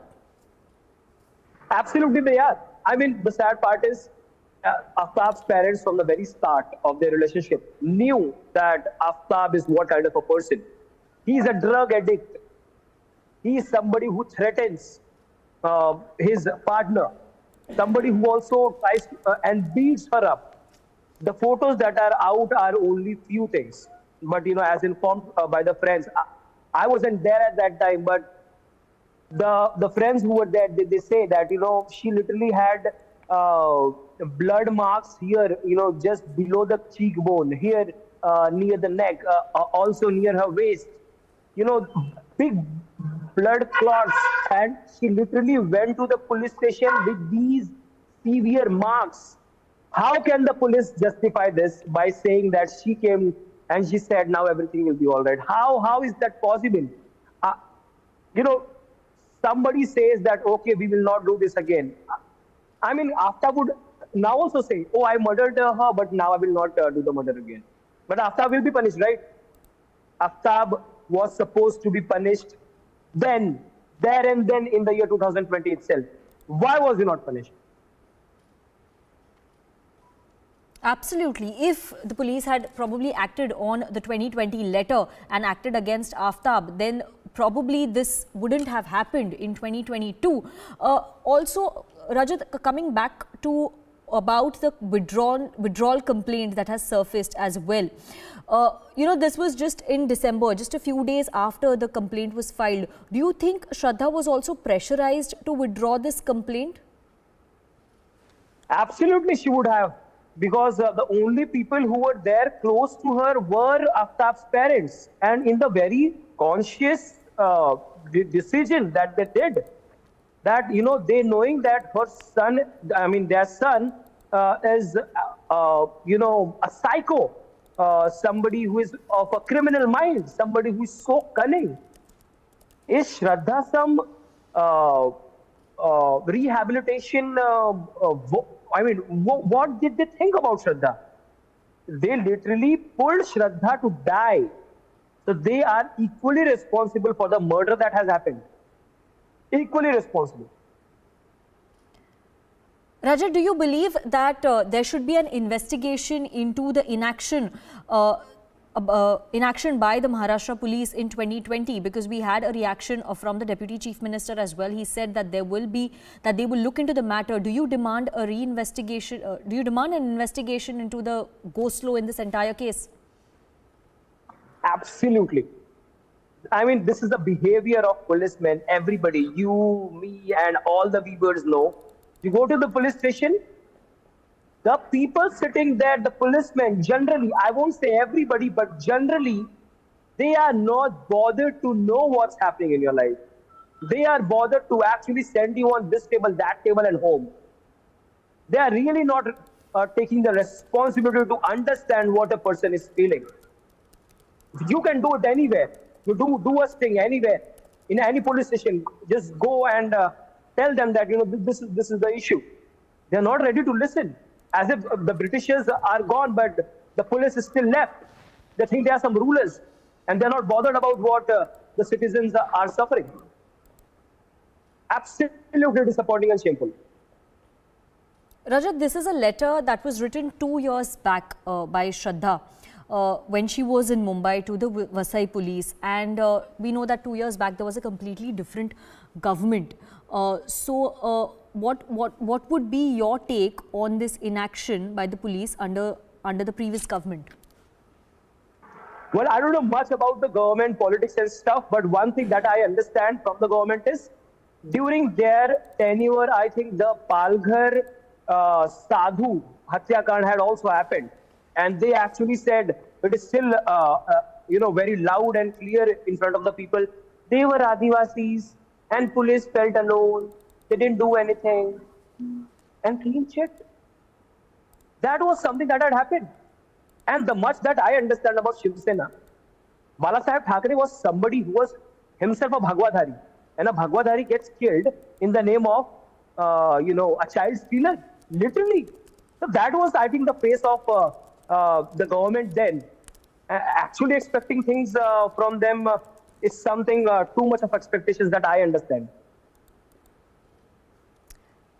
Rajat, your anger is completely justified on the inaction of the police. Thank you very much for talking to Republic TV. And in fact, for our viewers, let's play out that reaction of the police, of the Vasai police, where they said that they did not investigate this matter because Shraddha had withdrawn her complaint.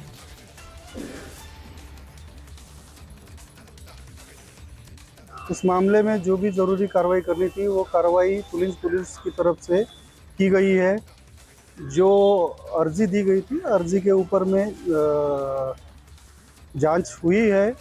जांच के बाद में खुद जो complainant ने लिखित बयान दिया है कि उसकी अब कोई कंप्लेंट या तकरार रही नहीं है, और जो उसका जो ये था फ्रेंड था, उसके फ्रेंड के माँ बाप ने आके उनको मतलब समझाया था दोनों को भी, और अभी उसकी कोई तकरार नहीं है, ऐसा करके उसने रिटर्न स्टेटमेंट दिया था, और जिसके चलते वो मतलब वहीं पे वो क्लोज हो गया।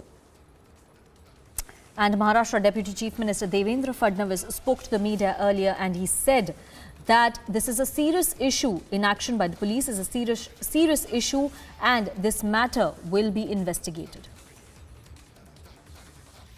देखिए, वो पत्र मेरे पास भी आया है, मैंने उसको देखा है, बहुत सीरियस पत्र है।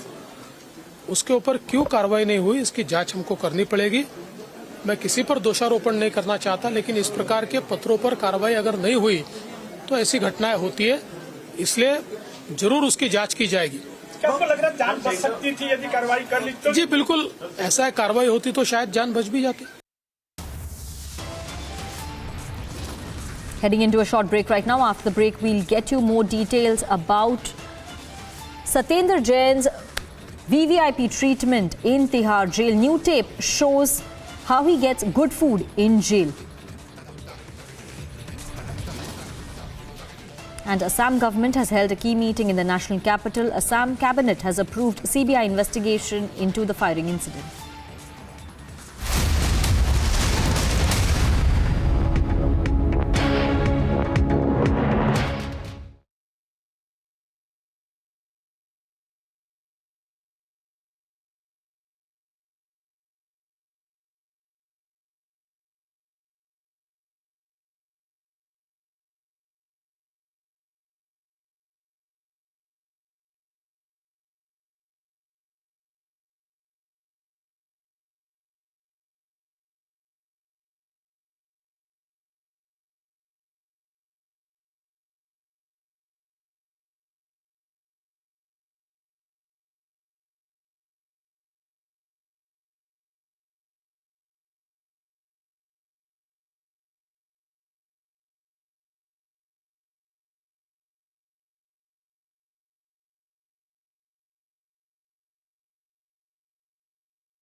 Now, posts a furor over AAP Minister Satyendra Jain receiving massages in Tihar jail. There is another controversy related to Satyendra Jain. Another video from Tihar jail has emerged where Jain can be seen taking a proper meal, a meal which is not served to the jail inmates conventionally. This is a report.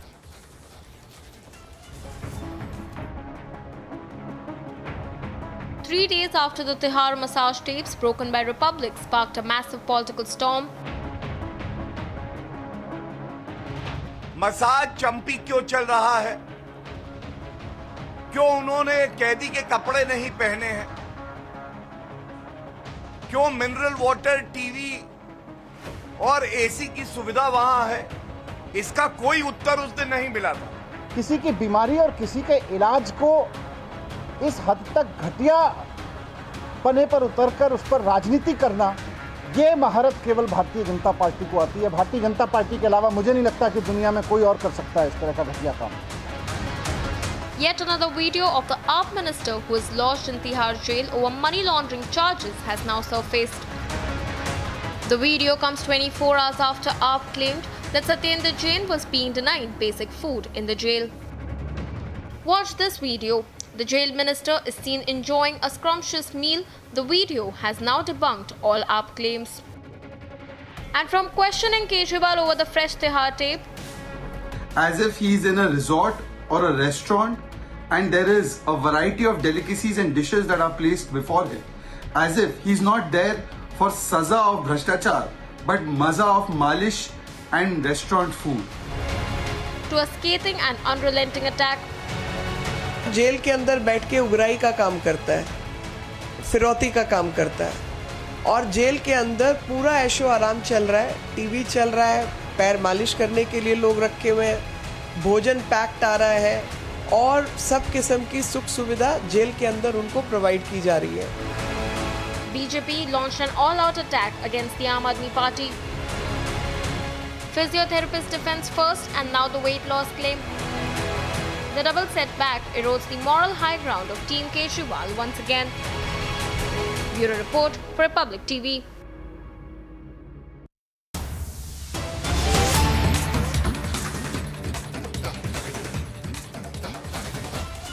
And we're getting breaking news right now. Aftab's polygraph test won't be conducted today. The Delhi police has said that there won't be polygraph test on Aftab today.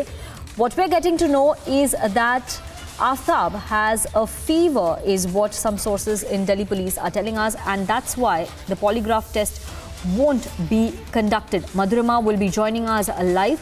This polygraph test was scheduled for today at the Rohini laboratory, Rohini FSL.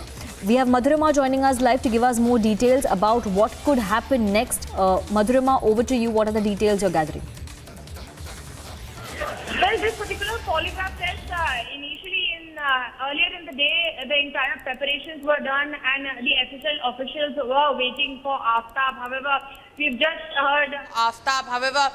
just heard from the DCP office that how Aftab is reeling under a fever, and the polygraph test will be conducted tomorrow, because according to the top sources of Delhi police, both polygraph test and narco test need to be done in these 4 days of the custody that was awarded to the Delhi police officials yesterday.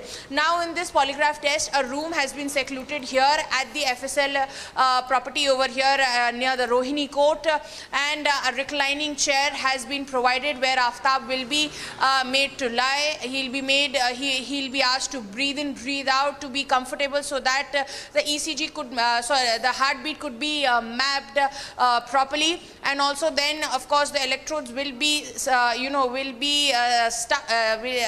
the officials will be sticking the electrodes on the needed body parts, and of course the straps to notify the blood pressure will also be given to Aftab, and then from 30 minutes to around 2.5 hours, depending on the questionnaire, the polygraph test will be conducted, where Aftab first he will be asked some primary question and then moving on to more relevant question that could further and strengthen the entire entire evidence bank of the Delhi police officials. Now, what is important here is the polygraph test and the narco test are important, as the Delhi police officials have been pinning on the fact that Aftab has been very irregular on his statements and has been changing them, which is why they need one, so that as it is coming out that more weapons could have been used, more than one. So all that needs to be located, because as far as the hardcore evidence is concerned, the Delhi police is lacking, and all they have is the digital imprints of the phones that have been tracked to the Mehruli area and to near the vicinity of Aftab's apartment. But as far as the hardcore evidence that is required in black and white, that is the police officials do not have that because that kind of evidence would be needed, as it will only be admissible in the court. And now what next is that the most important evidence would be of the DNA sampling from all the exhibits that have been combed out of Aftab's apartment and from the two jungles, one in Mehruli and one in Gurugram. We have the pictures of police officials carrying some exhibits in black poly bags, and they have been sent to the FSL. It's going to take around a week for the results to come, and that would determine that if the DNA is matching to the remains that have been combed out of the jungle to that of the samples that have been collected from Shraddha's father and brother, because that is what the top sources in the police officials saying, that they are highly depending on the forensic evidence that they expect to come in the coming week. Rest we have to wait and watch that. In the coming 2 days, according to the top sources, both polygraph test and narco will be completed, so that the Delhi police could further move in finding the evidence that they need, and that could be admissible in front of the court. Yes, thank you very much, Madhurima, for getting us these details on the next course of action as far as Delhi police is concerned.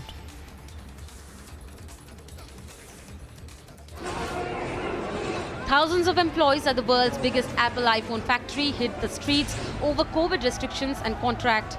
Videos on social media show how police in white protective suits with plastic riot shields assaulted the protesters in the central city of Zhengzhou.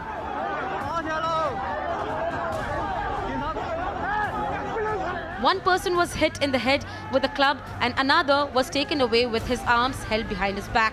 Another video showed a group of around a dozen police surrounding one person and being beaten to the ground with sticks.